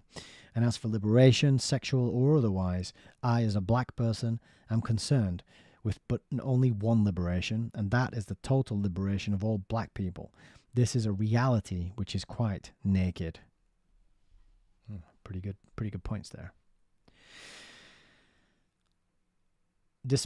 So back to the text here. Despite its increasingly Marxist-Leninist rhetoric, the New Left is more reminiscent of Fourier in content and of Dadaism in style, and quite symptomatically so, since both Fourier and Dadaism were themselves reactions to a new age.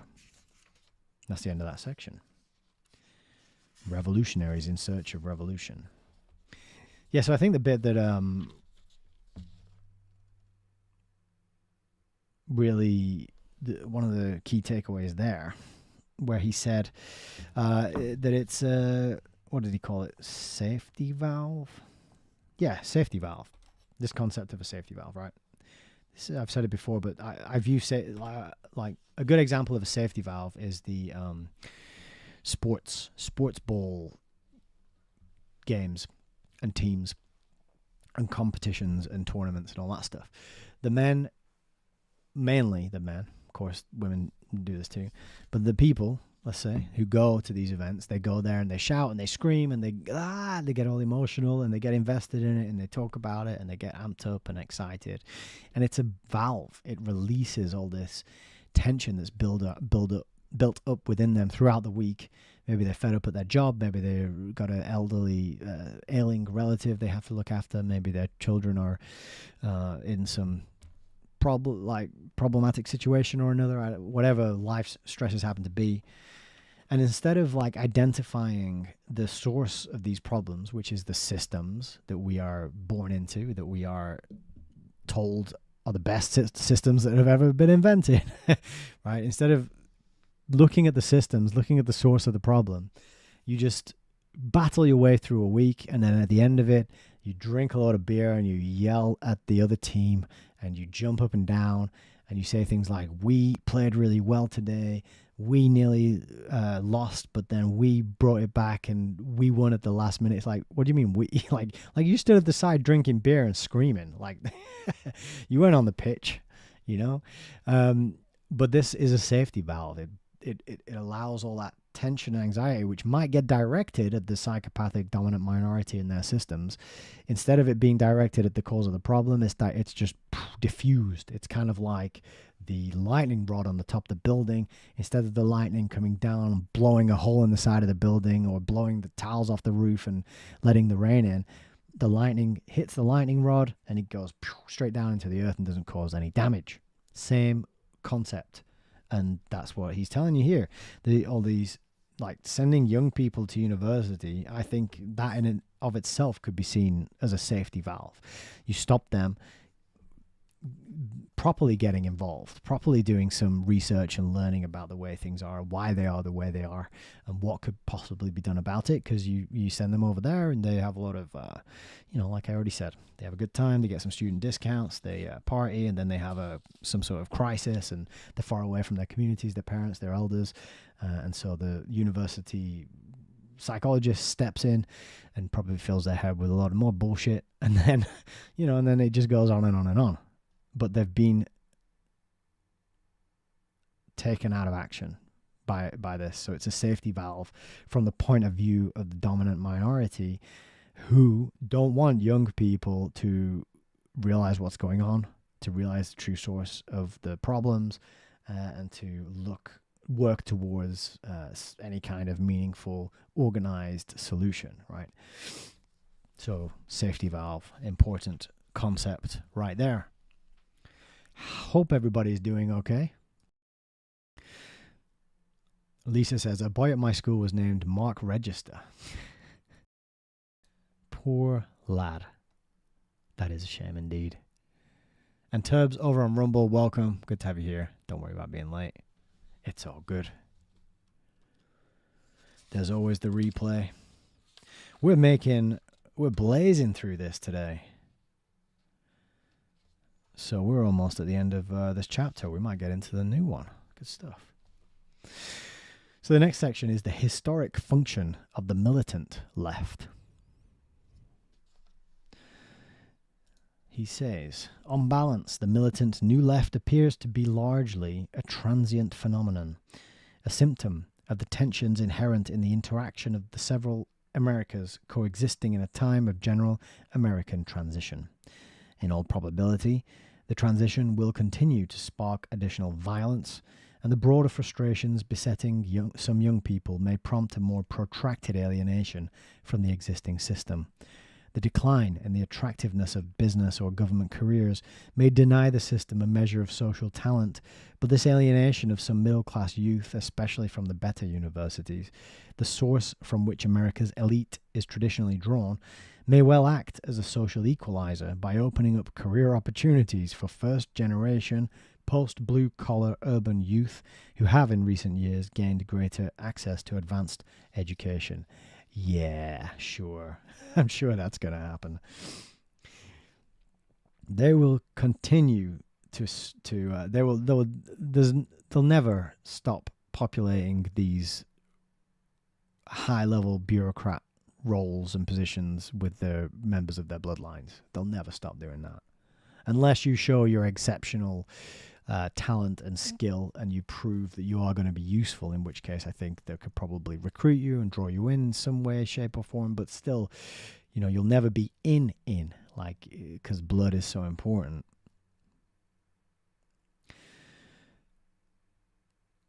The long run, historic function of the militant New Left depends largely on the circumstances in which it will eventually either fade or be suppressed. Though itself ideologically barren and politically futile, it might serve as an additional spur to social change, accelerating some reforms. If it does, even though the New Left itself disappears, its function in the Third American Revolution will have been positive. If not, it will have been a catalyst for a more reactionary social response to the new dilemmas. The anarchistic element in the New Left has often been noted. Less attention has been paid to its totalitarian predisposition. Yeah, exactly. That's what I was saying. That's the extreme left. It is totalitarian. Well, the extreme right and the extreme right and the extreme left are basically the same, right? They just come back around and meet each other. Top-down totalitarianism. But for some reason, we're kind of, many of us are sort of conditioned into thinking there isn't an extreme left, or it can't possibly go too far on the left. That's why you have people in the present day calling themselves communists and walking around with a hammer and sickle on their backpacks. But continuing. Yet, both elements are influential in the New Left's behavior and mood. Despite the democratic rhetoric and proclaimed concern with equality, the demands of the New Left, in the perceptive words of a sympathetic observer, have been, quote, fundamentally elitist and aristocratic and should be, frankly, faced as such.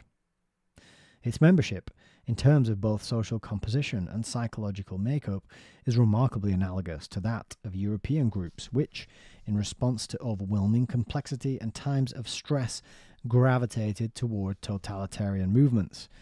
In Europe, such groups were recruited from among marginal members of the middle class, the unaffiliated intellectuals, new and recently uprooted proletarians, and some of the more isolated trade unionists. In America, given the new forces shaping its society, members have to a greater extent been drawn from among unaffiliated intellectuals, students who in effect form a new class, and some members of the middle class, all of whom, unlike their European counterparts, are responding less to economic and more to psychological anxieties. These elements are united by their proclivity for total solutions and their boredom or impatience with incremental change. The strong totalitarian tendencies of the New Left are evident from its conduct and prescriptions. Yet it more accurately warrants the term neo-totalitarian because it has largely failed to forge sufficient unity to emerge as a relatively disciplined, organized totalitarian movement. Its totalitarian mood and aspirations have not yet been matched by totalitarian organization, even though the bitter internal factional conflicts and mutual expulsions are strongly reminiscent of earlier dogmatic movements. Moreover, the sharp edge of the New Left's intellectual and sometimes even physical attacks has been aimed at those American institutions whose normal operation relies most on reason and non-violence. The university, a peculiarly defenseless and vulnerable social institution, and in America the principal haven for liberal thought, has been a primary target because it offers the greatest chance for success with the least amount of risk. More generally, leading New Left spokesmen have been contemptuous of free speech, democratic procedures, and majority rule. They have left little room for doubt as to how they would handle their critics if the New Left were ever to gain power. Again, I feel like that could have been written today about the current bunch of SJW warriors and blue-haired activists. Though they seemingly conflict, the anarchistic and the totalitarian strands of the New Left have been mutually reinforcing. The anarchistic component is in tune with the uncertainties connected with the rapid and baffling pace of change. The totalitarian component, derived from the Manichaean sense of absolute self-righteousness, provides a secure point of departure for confronting that change. It should be remembered, moreover, that totalitarianism rarely proclaims itself in advance. It emerges through practice. Since the French Revolution, the overall political style of the Western world has called for reliance on slogans expressing devotion to freedom and equality. Even fascism claimed that its discipline made men free. The radical left has been shrill in proclaiming its commitment to true democracy, but the real test of democracy is not ultimate goals, but the procedures used in attaining them. Yeah, you can't really, you can't really claim to be bringing in true democracy and then go and establish a totalitarian dictatorship in the name of true democracy. But democracy, that's one of those myths, isn't it? New Left militants have thus threatened American liberalism in a manner reminiscent of the harm done to democratic American conservatism and liberal anti-communism by the McCarthy phenomenon of the 1950s. The New Left has jeopardized American social progress by providing a convenient rationalization for the more conservative social attitudes. Beyond this, it has brought to the surface and intensified, but not caused, the current crisis of American liberalism. That has perhaps been the most significant political result of the New Left's neo-totalitarian reaction to the Third American Revolution. One thing I'll just say as well, where he's talking about the anarchistic and the totalitarian strands, he's kind of lumping those two together, and that is a problem, in my opinion, because they're not the same thing. Totalitarianism is control. It's saying we deserve to have the control, or I deserve to have the control over everybody else because I know best, and I'm going to take it by force and power, and I'm going to beat you all into submission, do what I say, and obey. And that is often confused with anarchism on purpose, right? Anarchy is often, we're often led to believe that anarchism means some sort of chaos, some sort of every man for himself type Mad Max scenario, whereby it's just gangs and violence and thuggery, and there is no law, there's no justice. There's just a kind of dog eat dog, every man for himself type situation. Excuse me. And so, in a sense, they are two extremes, because the totalitarianism is one like evil tyrant ruler or dictator sitting at the top of the pyramid, and on the other hand, there is no pyramid at all, and they want us to think that in this situation where there is no pyramid, all that it will be roving gangs of psychopathic criminals who are plundering and pillaging and raping as they go, and that's done on purpose to get people to think, well, that's why we've got to have a government. That's why we have to have a group of people over there calling themselves government, taking 20% of everything you earn, and nothing you can do about it. And they get to fund the murder of women and children in other countries with it. They get to dole it out to people who aren't even from this country and don't even like the way of life that this country has been built on. They give it to themselves and their buddies, and they give it to their families, right? This is the government. It's a mafia, but it's got this air of legitimacy around it because they've conditioned people into thinking that it's legit. And part of the way they do this is to get you to think that if there wasn't a government there, it would be anarchy and everyone would be fighting and killing each other and it would be chaos, and you wouldn't want that, would you? Wouldn't it be much better to have this gang of people calling themselves police who have the power to kidnap you and put you in a cage for offending somebody on Facebook or Twitter, which is what happens at the moment? Like, the arrests for saying things online are going up fairly, and they're occurring fairly consistently now. So it's crazy. But that's not necessarily the case. If there wasn't a pyramid structure, people would organize, yeah, but not necessarily into marauding gangs of Mad Max type pillaging, looting,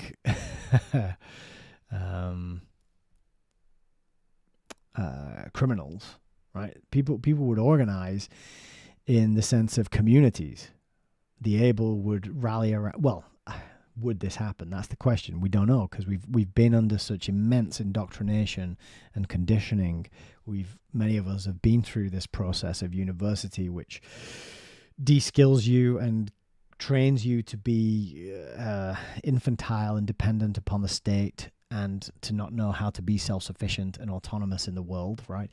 So maybe if the pyramid was removed, it would lead to a certain amount of chaos, but what would it lead to in the long term? Would people regain their skills? Would they rebuild their networks and their communities and their ties? Would they settle down and start looking at and investing their time in the people around them, rather than caring about what's going on the other side of the planet, watching the news, watching the latest emergency reports from whoever your favorite talking head happens to be on the internet? It would be a reset, and it would be harsh, and it would be very uncomfortable and painful in the short term, but people would come together, because that's what they do in emergencies. People who have lived through emergencies have reported that it was the most meaningful and the best time of their life, because people had purpose and they had something to do and they had something to be part of, and they had a way to be of service to other human beings. And that's really what it's all about. That's what's important. Finding ways to be of service, to love others and to help others, and to put ourselves out of the picture and put someone else in the picture for a change, not just worry about me and mine. What am I getting out of this? What's in it for me? What's happening to me? What am I going to do next? What's the next thing that I want, that I'm working towards, right? Putting yourself out of it, putting someone else into it, that gives people a real sense of meaning. You know, the kind of sense of meaning that I got when I started doing this care work back at university during my little, existential crisis that I had when I realized that I was at university with an empty life and I was doing nothing meaningful. Start caring for other people and being of service to other people. And that's what would happen very quickly if the pyramid disappeared. People would start to be of service. You'd be going around checking on your neighbors. You'd be saying, "Are you all right? Do you need anything? Have you got any, can we share resources? Can we help each other out?" You know, see what I mean? But they don't want you to think that. They want you to think that they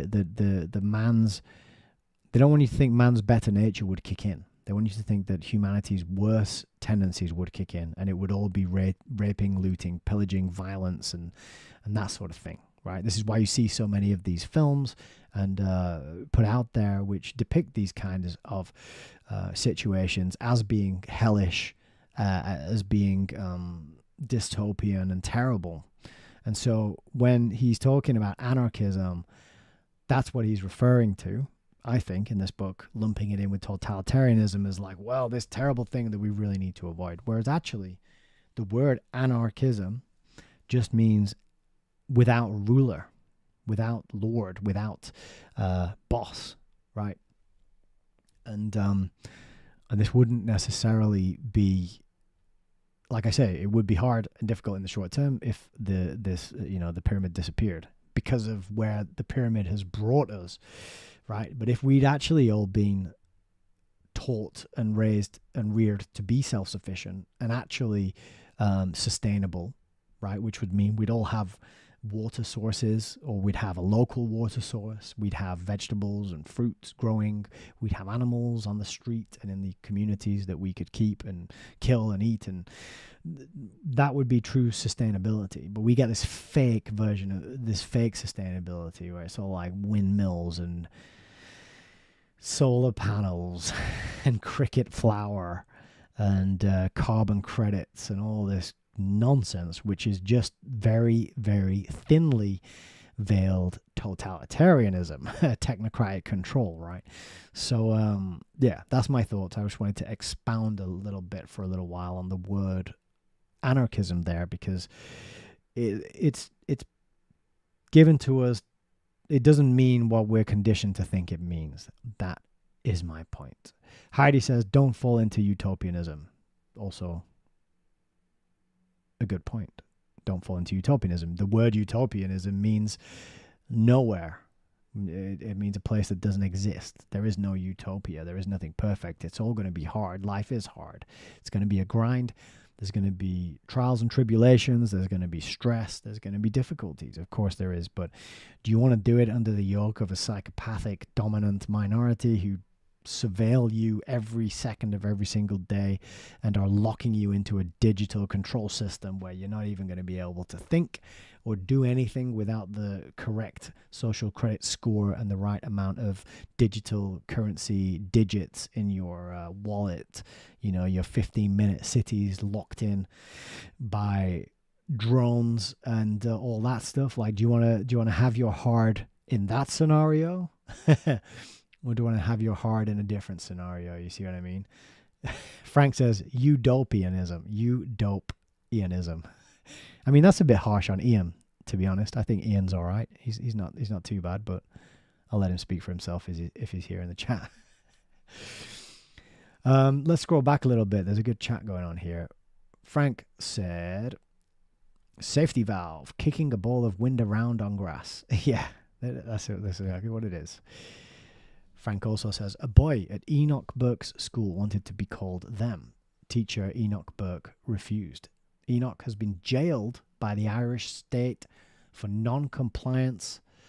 He has spent 140 months in jail and his bank account cleaned out by the state. 140 months? I'm just writing this gentleman's name into a search engine. That is mind-blowing. 140 months? Doris says the fact he'll be spending another Christmas inside their jail has a lot of meaning too. Lee says, I would say this book was written by more than one author, judging by the amount of information put in just one paragraph time and time again. And the sigil is too complex to be one individual. Do you know what? I agree. I actually do agree with that. Especially when we compared this sigil to the other ones, right? This is like a team. So Zbigniew, yeah, we're on to you. He might be a William Shakespeare type scenario where there's a whole gang of people. But I think you're right. Because each paragraph could be analyzed and talked about and discussed, right? And I've been trying to rip through it at a bit of a faster pace than usual today because we've been going very slow through this book so far. But yeah, I agree.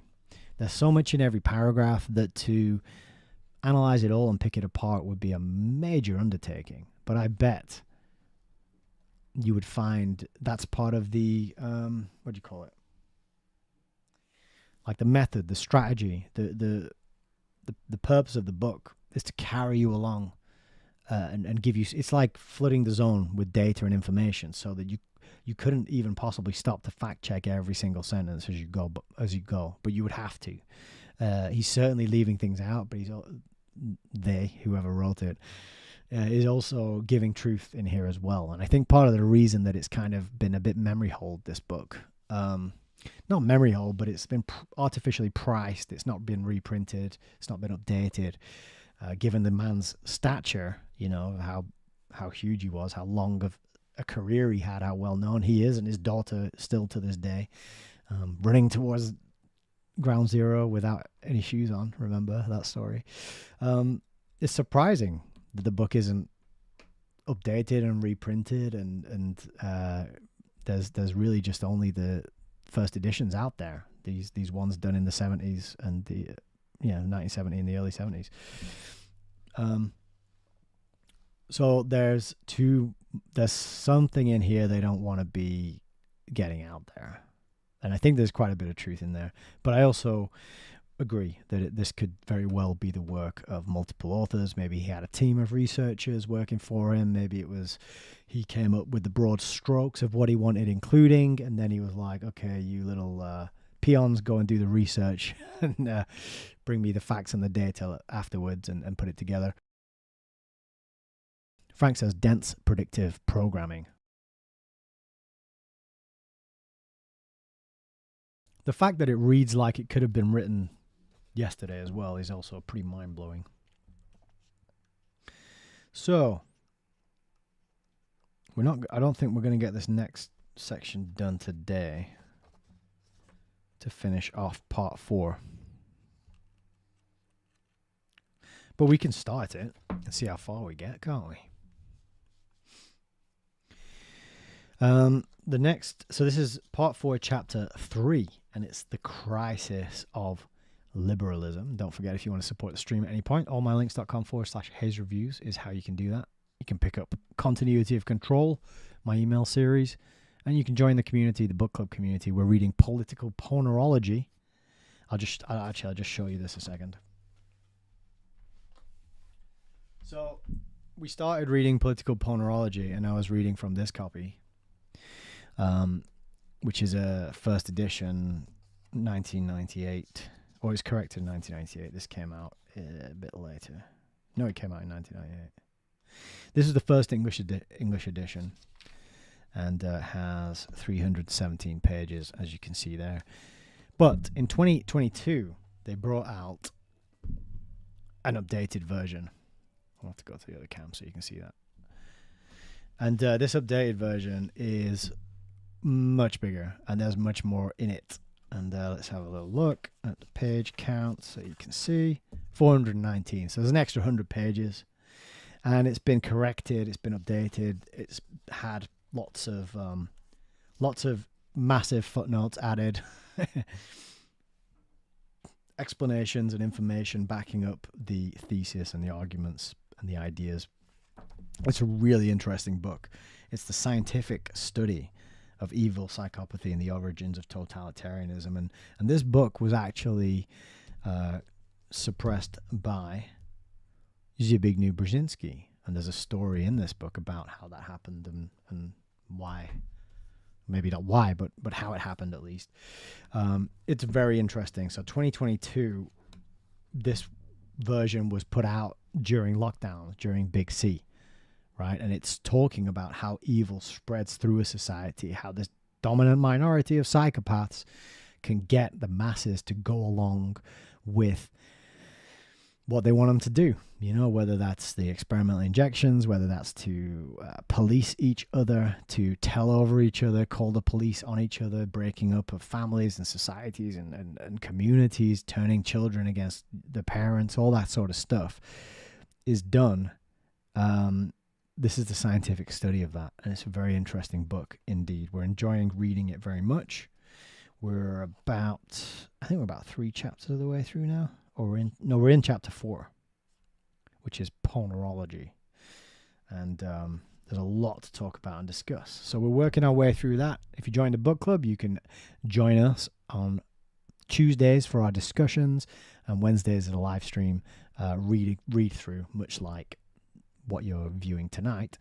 And then you can also access the replays. So if you don't want to join the calls, maybe you're a bit shy, but you like listening in, you can join the community and just listen to the replays of me reading it. It's a really good book. I would recommend people grab themselves a copy of that one for sure. But get the 2022 edition. I tend to prefer going for the older first editions where possible, because I feel like they're less likely to have been edited or changed or manipulated in some way. But in this case, I think the 2022 version is actually better than the older one. So that's going on in the book club. Yeah, Hayes. Well, no, it's just called Book Club actually. But the link is allmylinks.com/Hayes Reviews. You can find the link there. Cool. Let's continue with the crisis of liberalism. To a great extent, modern American liberalism has itself to blame for its present crisis. Long the almost exclusive philosophy of industrial America, liberalism has not only dominated the political discourse of the country, but lately has been firmly ensconced in the seat of power, from which it has confronted the entrenched but largely defensive congressional rural conservative forces. Swept out of office in 1932, the Republican Party needed 36 years, a world war, 2 Asian wars, and domestic racial social unrest in order to regain the White House. Eisenhower's victory in 1952 was a personal triumph, not a party one. He would also have won as a Democratic candidate. Yet, even then, the Republican Party did so less by offering an alternative. Yet even then, the Republican Party did so less by offering an alternative political philosophy than by capitalizing on the divisions within American liberalism and on the nation's uneasiness with liberal prescriptions and style. So yes, keep voting. It is a real thing. These are real political parties that are in real competition against each other. Honest. So he's just that's the lie that he's giving you here, isn't it? But continuing, the prescriptions and style were once a creative and humane response to the pressures and iniquities of industrial capitalism. About these dilemmas, American conservatives had little to say, and American conservatism, preaching Puritan homilies and extolling the virtues of free enterprise, did not succeed in making a full adjustment to the industrial age or to the massive social and political awakening it prompted. This left the field either to doctrinaire radicals who largely drew on European experience, or to liberals, who sought to adapt the idealism and the optimism of the American tradition to the new industrial age. The success of the liberals preserved America's uniqueness, and this has been their crowning achievement.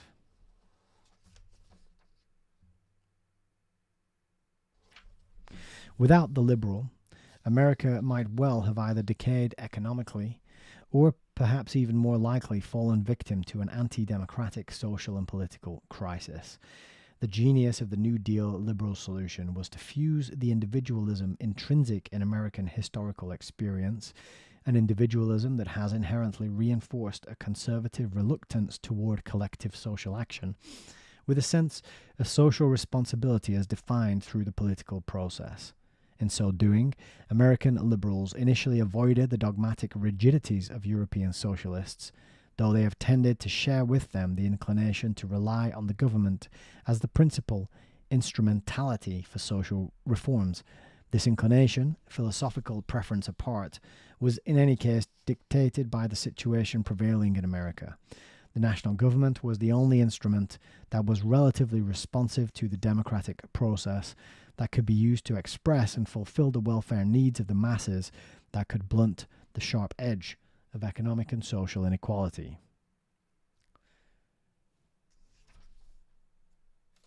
So the next section is the liberal Janus. In the process, however, the American liberal became increasingly a statist, establishmentarian, confident of his prescriptions and convinced that he had discovered the way to manage social change.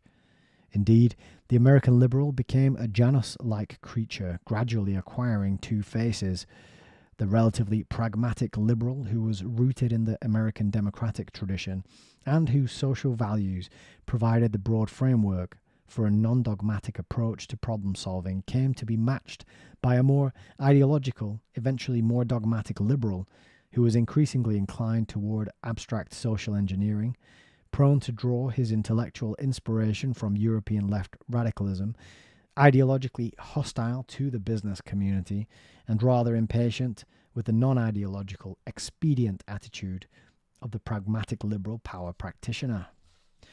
The emergence of the second liberal was closely linked with the growth in prestige and influence of the American intellectual community after World War II. Increasingly, it was this more doctrinaire liberal who set the tone and who dominated American liberalism, though he was still unable, during the 1960s, to gain full control of the Democratic Party. The accession of the doctrinaire liberal to prominence and political influence, if not to power, a development which coincided with the intensifying stresses in the American society, had much to do with a subtle but important change of tone in the liberal discourse. Both the procedural elements, rooted in liberal democracy's attachment to legal order, and the patriotic pride in America's constitutional achievements, tended to be downgraded in favor of greater emphasis on rapid social change, on restructuring economic relations, and on a more general and highly critical reappraisal of the American tradition. The doctrinaire liberal, moreover, was not innocent of the sin of intellectual arrogance, since neither the conservative nor the communist was able to match his social success. His self-confidence gradually developed into arrogance, often expressed by an intolerance of critics and an inclination to label as reactionaries all who deviated from the liberal norm as he himself defined it. This inclination became most marked in the academic world, an environment increasingly dominated by liberal intellectuals who were more inclined than the liberal power practitioners to conceptualize statist liberalism and to excommunicate deviance. As a result, a humane and creative creed gradually acquired overtones of dominant orthodoxy. This made it more difficult either to perceive or to respond to new and unusual circumstances. The American liberal approached the dilemmas posed by the Third American Revolution with a New Deal strategy, tried and tested during the recent industrial capitalist crisis. There was little in the doctrinaire liberal analysis of the problems facing the United States in the 1960s that departed from the principles and remedies developed in the preceding decades. There was little recognition of the growing responsiveness to social problems of societal institutions and organizations other than the federal government. Moreover, the doctrinaire liberals were by and large late in recognizing the anti-democratic and anti-liberal character of the new left. Various factors played a role here, not the least of which was that, in the past, some of them had flirted with communism. Though Stalinism had eventually disenchanted most of them, the fear of being outflanked on the left remained a strong reflex, while the crudities of McCarthyism had made anti-communism highly fashionable, socially acceptable, and politically less risky than fellow travelling. Thus, many doctrinaire liberals, unlike their pragmatic political counterparts, who were more in tune with the mood of the electorate, responded to the fact that the slogans voiced by the New Left sounded democratic. Their undemocratic procedures were excused as examples of youthful exuberance and admirable idealism. Yes, the fiery but mostly peaceful protests, right? They're just youthful and exuberant and admirably ideal. The downgrading of orderly legal procedure on the ground that it had become a buttress of conservative institutions contributed directly to the crisis of legitimacy of the American system. This crisis is clearly linked with the unwillingness of a major sector of the dominant liberal community to insist on legal procedures. The ambivalence of so many prominent liberals and their inclination to rationalize abuses by militants, reflecting in part their highly permissive educational concepts, conveyed the weakening liberal commitment to what has traditionally been a vital ingredient of democracy, respect for majority rule as expressed by established democratic procedures. This part I'm finding extremely boring. I don't really know much about liberalism. That's one of those things I should probably look up and see what Wikipedia has to say about it, and then rip that apart. Find it a little easier to comment on the fly than this. But to me, it just sort of reads like he's just telling you the history. It's like a history lesson. It's like, this is what happened. These are the kinds of people. He's kind of talking about this imaginary person, this imaginary liberal, the American liberal. So he's talking about this in the abstract. He's not pointing to any specific people or any events or any things that happened or any things that people said, although there are a few footnotes for this section. But he's just giving you a bit of a rundown on liberalism and what happened and how it became a bit two-faced. And it sounds like he's sort of saying that it started to take on qualities of authoritarianism, and so that's why at the end there in the final part he says it seemed to be losing and weakening its commitment to a key part of democracy. But I have no idea if any of that is accurate or true or not, with not being American, not being alive at this time. So we'll just push on. Maybe we will get to the end of this chapter. Let's see. Oh no, there's loads left. Oh, but that section looks good. The end of liberal democracy? ? So we'll push on, and maybe we'll set ourselves up to begin the end of liberal democracy next week. Joe says, I like your sweater, Nick. Very cool orange colour and Christmas scarf. Thank you. Yeah, it's nice, isn't it? It comes up pretty well. I like this jumper as well. I appreciate that. Thank you very much. Happy Christmas to you and your family as well. It's going to be a good one this year. The first one for my son. His first Christmas. Very exciting. All right, we'll push on. We'll do this section, then we'll wrap it up. The price of victorious skepticism. The crisis of liberal values, and the New Left quite accurately diagnosed it as such and thereby gained confidence in its attack on liberal democracy, is in turn related to more basic causes. Liberalism was initially not only an expression of a relevant, modern, and humane response to the conditions created by industrialism, but also an attack on the then prevailing orthodoxies. These orthodoxies, rooted in the traditional society, were a blend of religious views and conservative instincts reinforced by and reinforcing established church and rural aristocratic institutions. The liberal attack on these deeply ingrained orthodoxies and beliefs was part of the emerging mood of rationalism and skepticism. This mood was remarkably well suited to the needs of the new industrial age. Liberals reflected the spirit of the times in attacking institutionalized religion. They were fashionable in their anti-Catholicism. They were modern and modernizing in attacking the rural aristocratic concepts of life. They were also remarkably successful, and by the mid-20th century, the United States had become an essentially secular society. Its mass media and its educational system dominated, except for parochial schools, by an essentially rationalist and skeptical philosophy. Liberal success also marked the beginning of the liberal crisis. With success came evidence that the United States was becoming a society without any integrating values or integrating cultural institutions.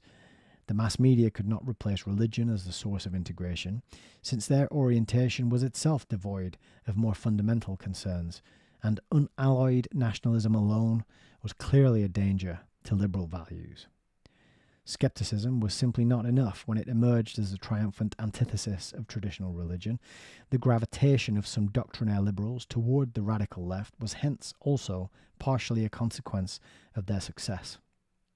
Understandably unable to turn toward the values they had always combated, these doctrinaire liberals were attracted to the more intensely held beliefs of the radical left, since such beliefs were similarly derived from a rejection of the old.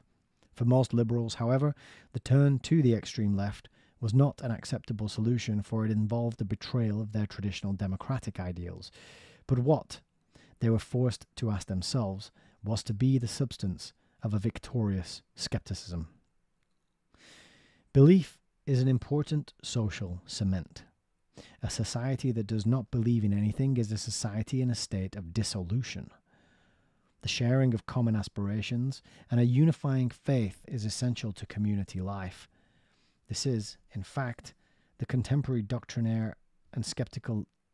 This is a fact that the contemporary doctrinaire and skeptical liberal is beginning to confront, especially as a consequence of his ambivalence in defending procedural democracy.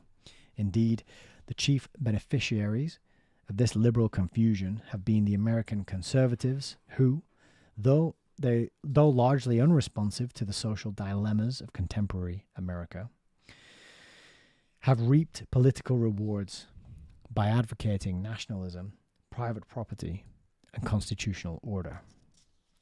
From the standpoint of the liberal who sees himself as a progressive force, belief is necessary to the effective social assimilation of change. The social costs of the absence of conviction and the paralyzing effects of skepticism as a ruling principle have been most graphically shown by the liberals' ambivalent response to the new black challenge.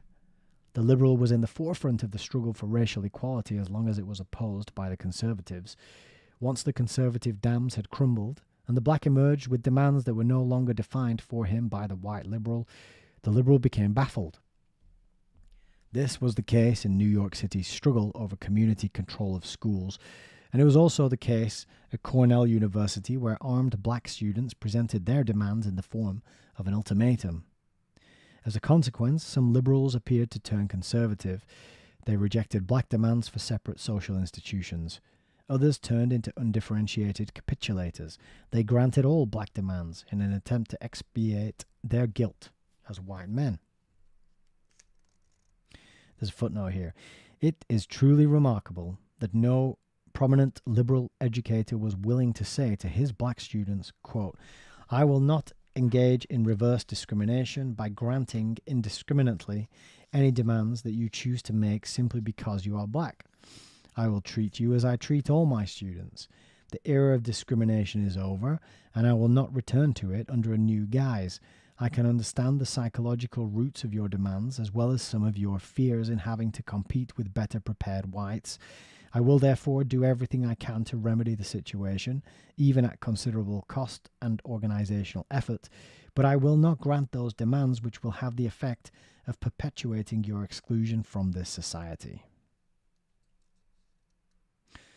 Continuing with the text. Yet, what society needed most in this time of transition was exactly what the liberal, uncertain of himself because his traditional enemy was prostrate, found most difficult to provide: a definition of his principles, an affirmation of his convictions, and a willingness to act on his devotion to liberal democracy. American blacks also needed such a response from the liberal, for the assimilation of any ethnic or racial group into society requires stable institutions and defined, though not dogmatic, values. The integration of blacks, difficult enough under most circumstances, becomes hopeless if existing institutions and values fail to provide a framework resilient enough to absorb the strains inherent in the unprecedented entrance of a large racial minority into equal societal participation. The emergence of radical, anti-democratic, and even racist young black leadership was doubtless primarily due to the white community's slow response to black aspirations. It's white people's fault that racist black leaders emerged.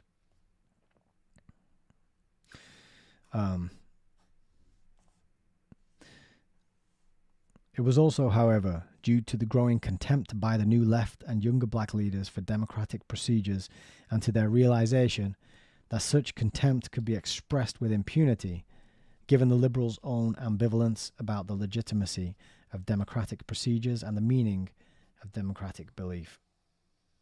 Okay, so what this bit reminds me of is what I've been reading recently in, where is it? This book. The Blackening of Europe by Claire Ellis. And I mentioned it a few times lately. You got to get it. You have to get all 3 volumes of this while they're available because it's a masterpiece. It's really good. I'm about that far through it, as you can see. The tabs there. Let's see how far have I got into it. Page 125. So I'm about halfway now. But you can see, I'll just show you some of the pages here. I have like circled and highlighted so much. Because it's really good. It's extremely well written. It's powerful. It's well referenced. It packs a wallop. It's really an excellent bit of work. But what reminded me of this is how she talks about people who don't, the people who raise their concerns about how multiculturalism and immigration is affecting their communities and societies. They get painted with this brush of far-right, bigoted, racist, extremist, domestic terrorists, and they're silenced. Sometimes sometimes it's illegal for them to say anything about that sort of thing. And it's the same kind of thing here. It's like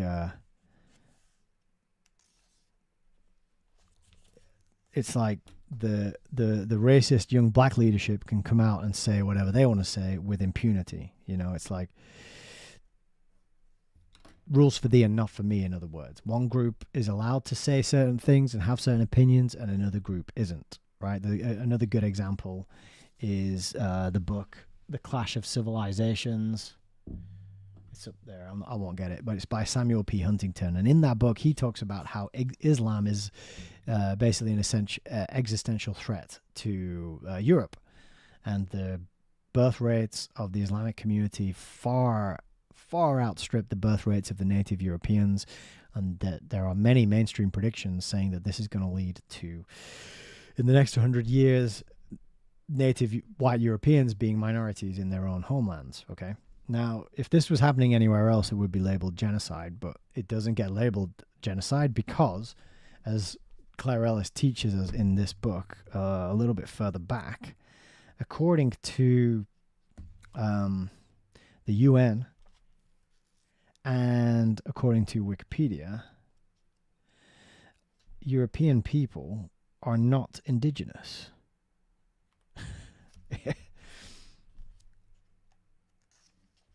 So the people in European nations are not considered to be indigenous by the UN and other international bodies. Only when they've become proper minorities are they considered indigenous. So the way indigenous people is defined, it's a group of people that have been marginalized by an immigrant population in recent times. That comes from Wikipedia. So until you become marginalized by an immigrant population, you are not classed as indigenous. And that's according to the UN and according to Wikipedia as well. Which is just, like she says here, this is an astonishing definition. According to this logic, ethnic Europeans who are in the process of becoming minorities in their own homelands due to a combination of mass immigration and low fertility rates, but remain a majority in part of their homelands, are not considered indigenous because they have not been completely, quote, marginalized and thus do not have indigenous rights. Only after they become full minorities of the population in their homelands in Europe, which is estimated to occur between 2050 and the year 2100, will they then be recognized as the indigenous peoples of Europe and be granted collective rights and protection by international law. It's staggering. It is absolutely just mind-blowing that this is the case. So just want to mention to people, you got to get that.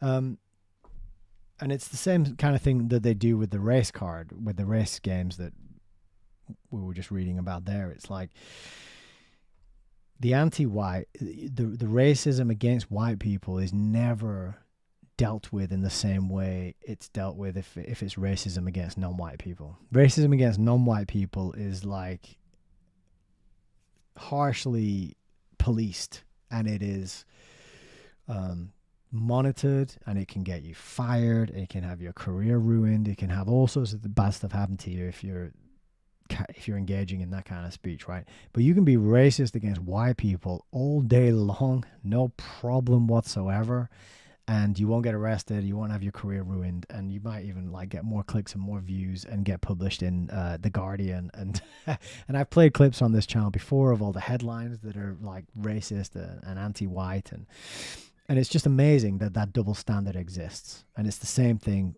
with the immigration and the situation that's going on in Europe and another country, well, like North America and Europe.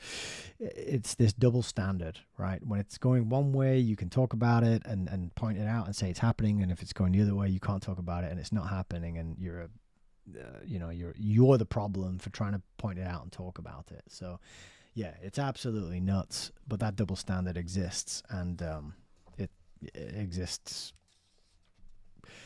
usually to the detriment of like white people, to use that crass sort of catch-all term, whatever it means exactly. But the native European, I think the best way to think of it is like native white Europeans, indigenous white Europeans, seem to be the bottom of the pecking order at the moment. They're a not global minority already, and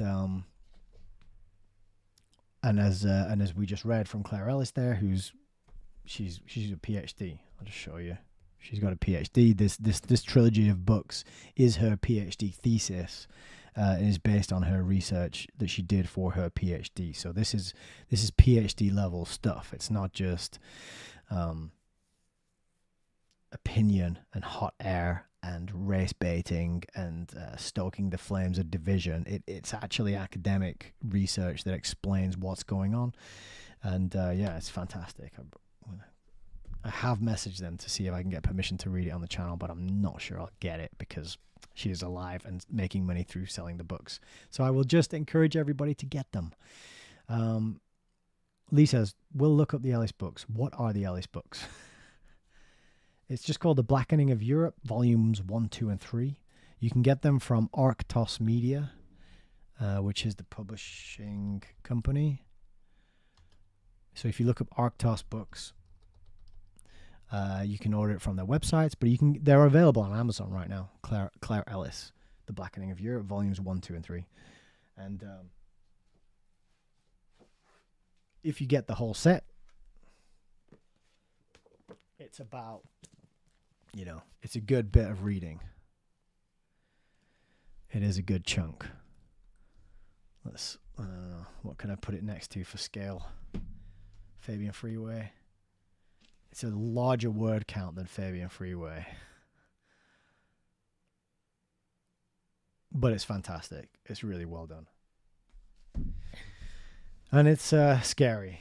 And I can't read it in big chunks because it always makes me feel angry and a bit down and depressed when I read it. And so I just do a few pages here and there, and then I go and do something that cheers me up a bit because it's just hard going. So, but I recommend it. Traumatize yourself by reading Claire Ellis's books, The Blackening of Europe.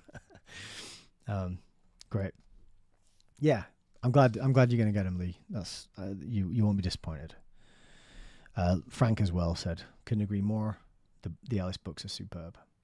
Lee says as well, liberalism, nothingness, like all the other isms. Brilliant. A controlled way of breaking down the community of good people wherever they come from. Another clever ruse thought of thousands of years ago. Brilliant. I like it. Yeah, that's what I'm feeling with this section of the liberal. It's just a kind of abstract analysis of an ism, which is not that fun to read. But we'll plow through to the end of this section anyway. Get it done. Here we go. The ramifications of this situation were even broader and politically more painful to the liberal. They led to increased rejection of liberal values by the lower middle class blue-collar workers who began to view the doctrinaire liberal as the natural enemy. To an industrial worker of the 1930s, the symbol of the class enemy was a rich capitalist banker or industrialist. Even as late as 1948, Harry Truman was able to bring about an electoral victory by appealing to that sentiment. By the 60s, that symbol was replaced. The class enemy was the black, backed by a dogmatic liberal intellectual, preferably a college professor. There had been an undeniable element of justice in the white, blue-collar Americans' resentment of the liberals' social idealism. The long-delayed and imperatively needed racial revolution was launched in the United States by the comfortably established upper middle class at a relatively low cost to themselves. It was the less financially secure and less racially tolerant white working class who bore the brunt of the change in education, in housing, and in social mores. To many industrial workers, it seemed that the rich were not sharing the economic costs of the revolution in hiring practices or in social programs, and that the militant liberals were unwilling to make the compromises necessary to obtain broader popular acceptance of painful social readjustments. There's a footnote. It is striking that it was only in the wake of the 1968 presidential elections that organizations such as the Americans for Democratic Action began to stress the need to remedy the liberals' neglect and even abuse of the industrial working class. On the eve of the presidential elections, a series of newspaper articles in the New York Times explored the ethnic and economic sources of northern urban support for Wallace, repeatedly pointing its finger at the Slavic ethnic minority. Subsequently, it turned out that both in that election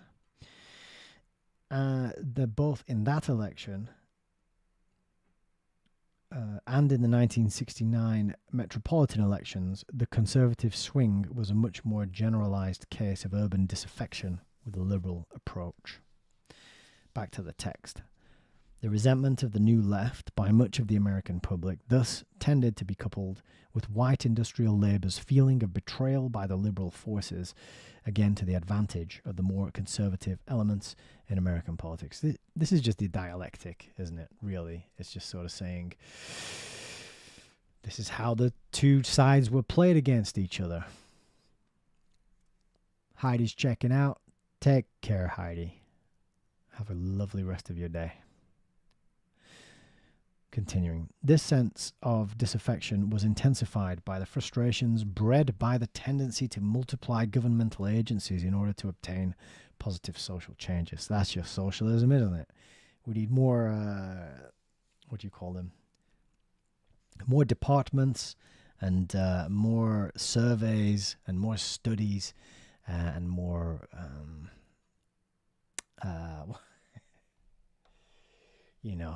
groups, task forces. There's all these different words for them, isn't there? But to fund all that, we're going to have to raise your taxes. Here, the practice of the pragmatic liberal merged with the ideological preferences of his doctrinaire counterpart. The combination of abstract theory with a remote, vast and complex instrumentality had much to do with the alienation and irritation felt by white sectors of the American public. Nor was it always good remedial social policy for the underprivileged groups concerned. Just as the communist had erred in believing that social unrest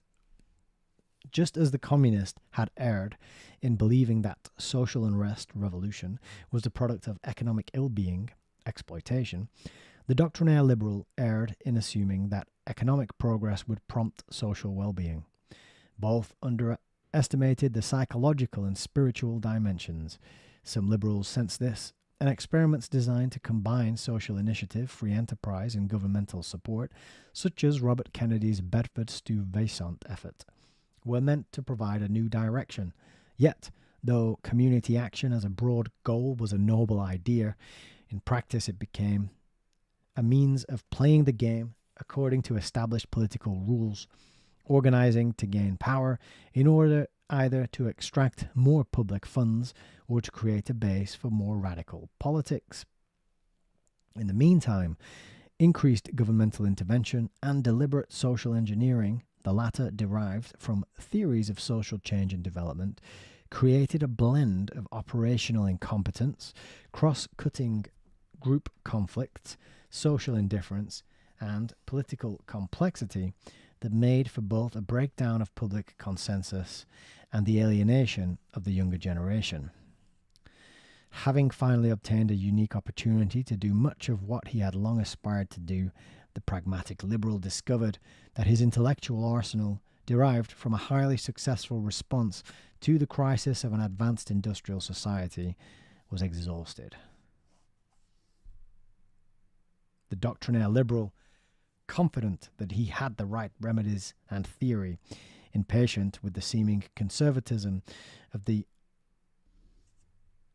more pragmatic power practitioner, and ambivalent toward the anarchism and totalitarianism of the New Left, undermined the liberals' base of support by destroying public confidence in the liberals' commitment to liberal democracy. The contemporary liberal thus faces the threat of being deprived of his greatest assets, his optimism, his faith in America's future, his vision. In response to the crisis that he feels acutely and has in many respects anticipated more correctly than the conservative, the liberal, especially the intellectual doctrinarian, tends more and more to withdraw into an ideological shell, savoring the pleasures of indiscriminate attacks on the nature of American society, and thoroughly enjoying apocalyptic predictions of the imminent doom of this society. A progressive society has been defined as one that involves an interplay of utopian goals and practical steps, but the doctrinaire liberals seemed increasingly to offer society only a combination of pedestrian prescriptions and dogmatic solutions. His attitude towards space exploration, which linked the explosion of knowledge with deeply felt human aspirations, is symbolically suggestive. The doctrinarian's response to the adventure, challenge, and social opportunity provided by the space age was unimaginative, politically unwise, and psychologically anachronistic. His call for concentrating all attention on America's unfinished terrestrial business simply ignored the psychological fact that a nation becomes more aware of its shortcomings as it expands rather than contracts its ambitions. It was the frontier tradition that stirred the American imagination, created a society of movement and growth, and gave America its integrative myth. Scientific exploration, including exploration of space, has become the functional equivalent of America's frontier tradition, and such endeavor is immediately relevant to the educational and scientific attainments of the country. This is not to argue against greater social expenditures. It is, however, to argue that a broadly gauged improvement of American society will be a deliberate byproduct of a society that thrusts forward with its acquired energy, that seeks altogether new objectives, including those beyond its immediate confines, thereby in the process achieving greater social consciousness and successfully confronting the unresolved problems of the past. Even aside from the possibility that the technological impact of the space program may end up by contributing more to the resolution of city ghetto problems than all the programmatic and social well that particular prediction didn't land, did it? Seeing as they just lost all the technology that they used to go to the moon, supposedly. Oh yeah, we just lost it. Well, it's just gone, and we don't know how to recreate it, said the NASA scientist. So yeah, the technological impact of the space program was going to solve all the city ghetto problems. I don't think it quite panned out that way, Zbig. Or should I say Zbig's team of ghostwriters. There is also an important international aspect to the space effort. A major world power such as the United States has to pioneer in those areas of life which are historically relevant and crucial. To the extent that ours is a scientific age, the failure of the United States to push beyond existing frontiers, and space offers a very dramatic challenge, would mean the loss of a major psychological motivation for innovation. Though it may not be popular to say so, the fact is that a continental society like the United States could not survive by becoming merely another Sweden. It would not survive internationally, and it's not even certain that it would find a satisfactory balance between domestic material needs and spiritual aspirations.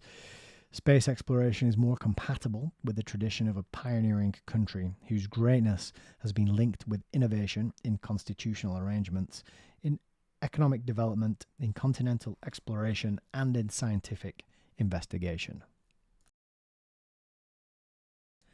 To many Americans, contemporary liberalism offers neither principle nor progress. The crisis of American liberalism is hence both a crisis of confidence and of historical relevance. It presents the bleak prospect that liberalism, historically the most vital source of innovation in contemporary American democracy, may become the critical expression of a doctrinarian minority, increasingly reactive in spite of its rhetoric, and a haven for philosophic protest against the dehumanizing effects of science, while the active shaping of the future passes into the hands of a socially somewhat conservative but technologically innovative elite. That little conclusion there was actually probably the best part of that section for me. Because the dehumanizing effect of science is quite a phrase. I like that bit. There's a little footnote to end it as well, which says, though public opinion can shift dramatically, it's worth noting that in 1969, polls showed that a consistent majority of younger people and those with college education were in favor of increased space exploration. Those opposed were most numerous among the more elderly and among those with grade school education. That was a Gallup poll. At the same time, college grads tended to favor more energetic law enforcement, including more wiretapping. That was another Gallup poll published in the New York Times. And I think we're going to leave the book there for tonight. The next section is the end of liberal democracy. That should be... I mean, he's already called politics futile, and now he's going to perhaps announce the end of liberal democracy. And then once that's over, we'll be into part 5, which is America and the world. And I think, let's see, we're on page 248. And this book ends on page 309, which means we've got like 60 pages left. That's 2 more live streams, 60 pages. And then we'll be done. So there you are. A conservative but technologically innovative elite. So that whole last section there was like, dude, I don't know, he's going on about politics like it's a real thing. Talking about the doctrinaire liberals and the different reasons why the various selections went the way that they did.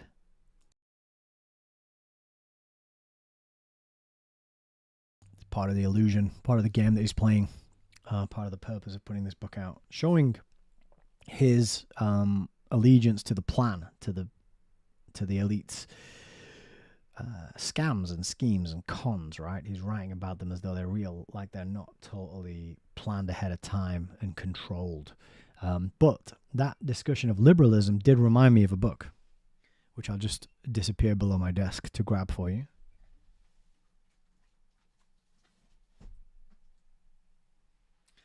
And this book came recommended to me by a fellow who runs a YouTube channel. I think it was a fellow. R. Murray 1 over on Rumble. Welcome. It is a fellow. But off the top of my head, I can't remember the name of the YouTube channel. It has something to do.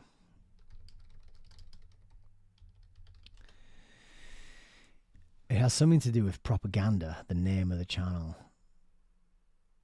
The history of propaganda, is that it? I think that's it. It's the history of propaganda. There you go. Let me get this up on the screen so you can see what I'm talking about. So if you go to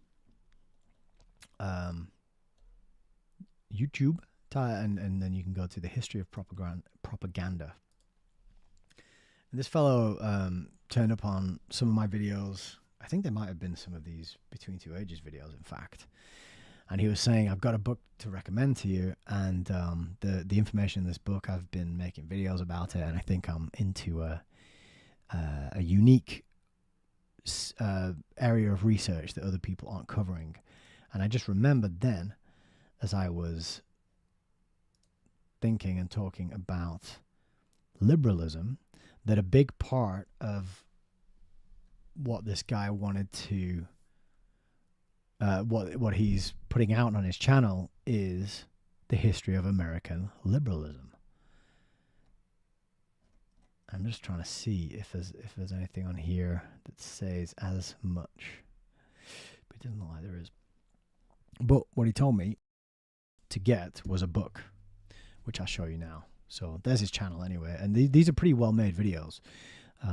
Lots of footage and pictures and a good scripted content and narration of the ideas. You know, it's pretty good. It should have more subs than it does, in my humble opinion. But there's some good little bits on there for those people who are into the American history. This character Brandeis, he's a pretty important guy. Part 2 is about scientific management, industrial democracy. There's that term, the science of law, American Zionism and the making of Israel. Yeah, so that's his channel. And he left me a message saying, I got to recommend this book. And so I got a copy because it actually does sound pretty good. And it's called, this is what it's called. It's called The House of Truth. Let me move this over here. The House of Truth, a Washington political salon and the foundations of American liberalism. So I just remembered, I was saying, I don't really know. I'm not quite sure what liberalism is. I'm like, I've got a book on that. And it's a book. Like, it is a bit of a monster. Not expensive, not hard to get hold of. 700 pages, thereabouts. And Brad Snyder is the writer. 2017 it was published, and it's about this little house. They called it the House of Truth, And the sort of intellectual elite were in and out of it, and everybody went there. And this seems to be the place where a lot of the policies and the ideas were concocted. So I haven't read this, I haven't been through it. But apparently a lot of well-known names and people that we have come across in some of the other books that we've read on this channel. Felix Frankfurter, he's one of them. He had his little gang of young attorneys, or that were called Felix's sausages or something like that. Little sausage boys. Who else we got? Oliver Wendell Holmes, big name. Just scrolling through looking for names quickly. But they created this place. They called it the House of Truth. Taft and Wilson. Lippmann. Is that Walter Lippmann? Oh, yeah, nice. I got a bookmark. Got a bookmark with a book. Anyway, that's something I thought I would... There you go. There's a picture as well. I thought I would just mention to people, right? The House of Truth. That is where we can learn about liberalism, or I can learn about liberalism. So that's all you're getting. That is the end of tonight's stream. Absolutely. So good to have you all here. Thank you for tuning in. It's been another good read. We are closing in on Between Two Ages. We're going to get it done before Christmas. 12th of December, and then the 19th. That might be the last live stream of the year. We'll take a little break, and we'll come back primed and ready to get stuck into Foundations, Their Power and Influence. So I hope you enjoyed tonight's reading. Liberalism, something to look into. That might be my next preamble ramble. I'll see what Wikipedia says about liberalism. But I'm going to predict up front that it says nobody really knows what liberalism is. There's many different opinions and ideas and definitions of it, but no consensus view on it. That would be my guess. It's going to be one of these wishy-washy isms that gets bandied around by people who want us to think they're smarter than we are. So that's my prediction. We will see if it comes true or not. What you've been talking about? The BBC. The BBC are doing a great job, says Lisa. I'm not sure. A great job of what? They're losing viewers by the thousands. Oh, that's good to know. That is very good to know. Doris says, Aldous Huxley's cousin, Peter Eckersley, was instrumental in the creation of the BBC. He was chief engineer until 1929. That doesn't surprise me at all. Because his family, the Huxleys, they were the scientific elite. They were the people chosen to be the popularizers of drugs and science and psychedelics and UNESCO and education and all that kind of stuff. So it doesn't surprise me, because the BBC is not just news, is it? It's also education. It's also documentaries. It's also, what's his name? Attenborough, nature worship and Gaia and environmentalism and all that stuff as well. So good little factoid there. Thank you. Cav B143, love from Leeds. Have a good evening. Thank you very much. I'm going to send my love right back to Leeds. I can't see your actual screen name. I can just see the @ handle of your names for some reason. I don't know how to change that. But anyway. Lisa says the blackening. Right, I see. Yeah, the BBC. So I'm going to wrap it up there. Thank you very much for hanging out with me tonight. I hope the reading was edifying and there was something useful in there. We are doing the proper, diligent, hard work of learning here by going through these books page by page and taking the time to read them, and from cover to cover. We're not relying on somebody else's summary or some kind of AI generated slop that tells us what's in the book. We're actually using our powers of attention and focus and concentration to take the words in ourselves, and that means something. It matters. It's worth doing. It's not always easy. I don't feel, sometimes I read books like this one in particular, I don't feel at all qualified to comment on it. I feel like it's going whoosh, straight over my head in some places, but that means I'm pushing myself out of my comfort zone. I'm pushing beyond what I'm capable of, And that is where growth occurs. That's how you grow your muscles, right? And so I appreciate you all for being here on this journey with me, watching me grapple with this book. I'm just going to assume the bits I don't understand are nonsense. You know, that's the easiest way to do it, right?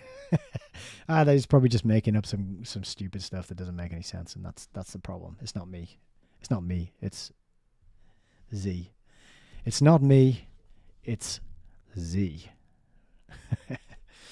All right, everybody. Enjoy the rest of your Friday. Enjoy your weekend. allmylinks.com/Hayes Reviews. Don't forget, if you want to chuck me a few quid or send me an email or join the book club or any of that other stuff, you know, you can find all the ways to do all that stuff there. It's all on one handy page for you. I put the podcast up on there now as well. I'll remind people. In fact, let's just get it up and show it and have a look at it quickly. Podcast is now a thing. So if you're missing me between now and next Friday, and if you're like, oh, I can't wait till next Friday to listen to Nick read a book, I don't know if there's anybody out there who has ever had that thought, but if there is, then there's a Hayes Reviews podcast. You can click the link right here and you can listen to Fabian Freeway episode 1. Episode 2 will be going up, I don't know, over the weekend, maybe on Monday. And that's 2 hours long. So that'll give you 3 hours to tide you over until next Friday when we're back to continue with Between Two Ages. I've also got a Substack. I don't publish much there, but I'm thinking about what I could put up there. I'm thinking of shorter videos where I summarize and explain chapters of books maybe. So maybe something a bit short form will go on there eventually. There's Continuity of Control. That's the email series that I'm getting pretty good feedback about that, to be honest. People seem to like it. It's condensed. It's easy to read. It's 3 to 5 minutes a week. Weekly emails delivered to your inbox with packed full of quotes from the dominant minority and what they think of us and their plans and what they want to do, including Zbig. He's in there. Carol Quigley, the Huxleys, both of them. Well, 2 of them, I should say. Charles Galton Darwin, David Rockefeller, they're all in there. And you can also follow me on Instagram, X, Twixter. I call it Twixter. I want to keep calling it Twitter because that rebrand just gets on my nerves that I have to change my language because of what they've done there. But I am on there. And then my Telegram chat group also. I hang out there fairly regular. So if you want to get in touch and talk to me, that's a good way to do it. And at the very bottom, you can get a guitar music bundle of my guitar ditties, which you're going to be hearing in a few seconds as I switch over to the outro cam to play you out. So take it easy, everybody. It's been lovely to spend this time with you tonight, and I look forward to doing it again very soon. Take care of yourselves and each other. Do something wholesome and uplifting. Maybe try a fast. Try a fast, just a day or half a day. Just skip one meal even. Just remind yourself what hunger actually feels like, because a lot of the time we're getting cravings. It's not hunger. We eat out of emotional need, and we do it out of habit and routine, and not because our bodies are actually craving anything. So, the other thing that happened on my 3-day fast, my sense of smell came. Not that it went away, but it like heightened, like something fierce. My smell just became like super smell. You know, and that was quite amazing. I forgot to mention that. So there's all sorts of benefits to fasting that I can attest to it. I've done a 3-day fast, and I'm going to do another one again soon. So try that out, you know. Save your system a little bit of work and let it work on the things that it has been unable to, because it keeps having to digest all those pizzas and crisps and French fries and cans of Coke and Snickers bars or all that other stuff. But yeah. Do something good for yourself. Treat yourself as somebody who is worth taking care of and looking after, because you are somebody like that, you know. And that's my parting message for tonight. So take care. See you on the next one. God bless.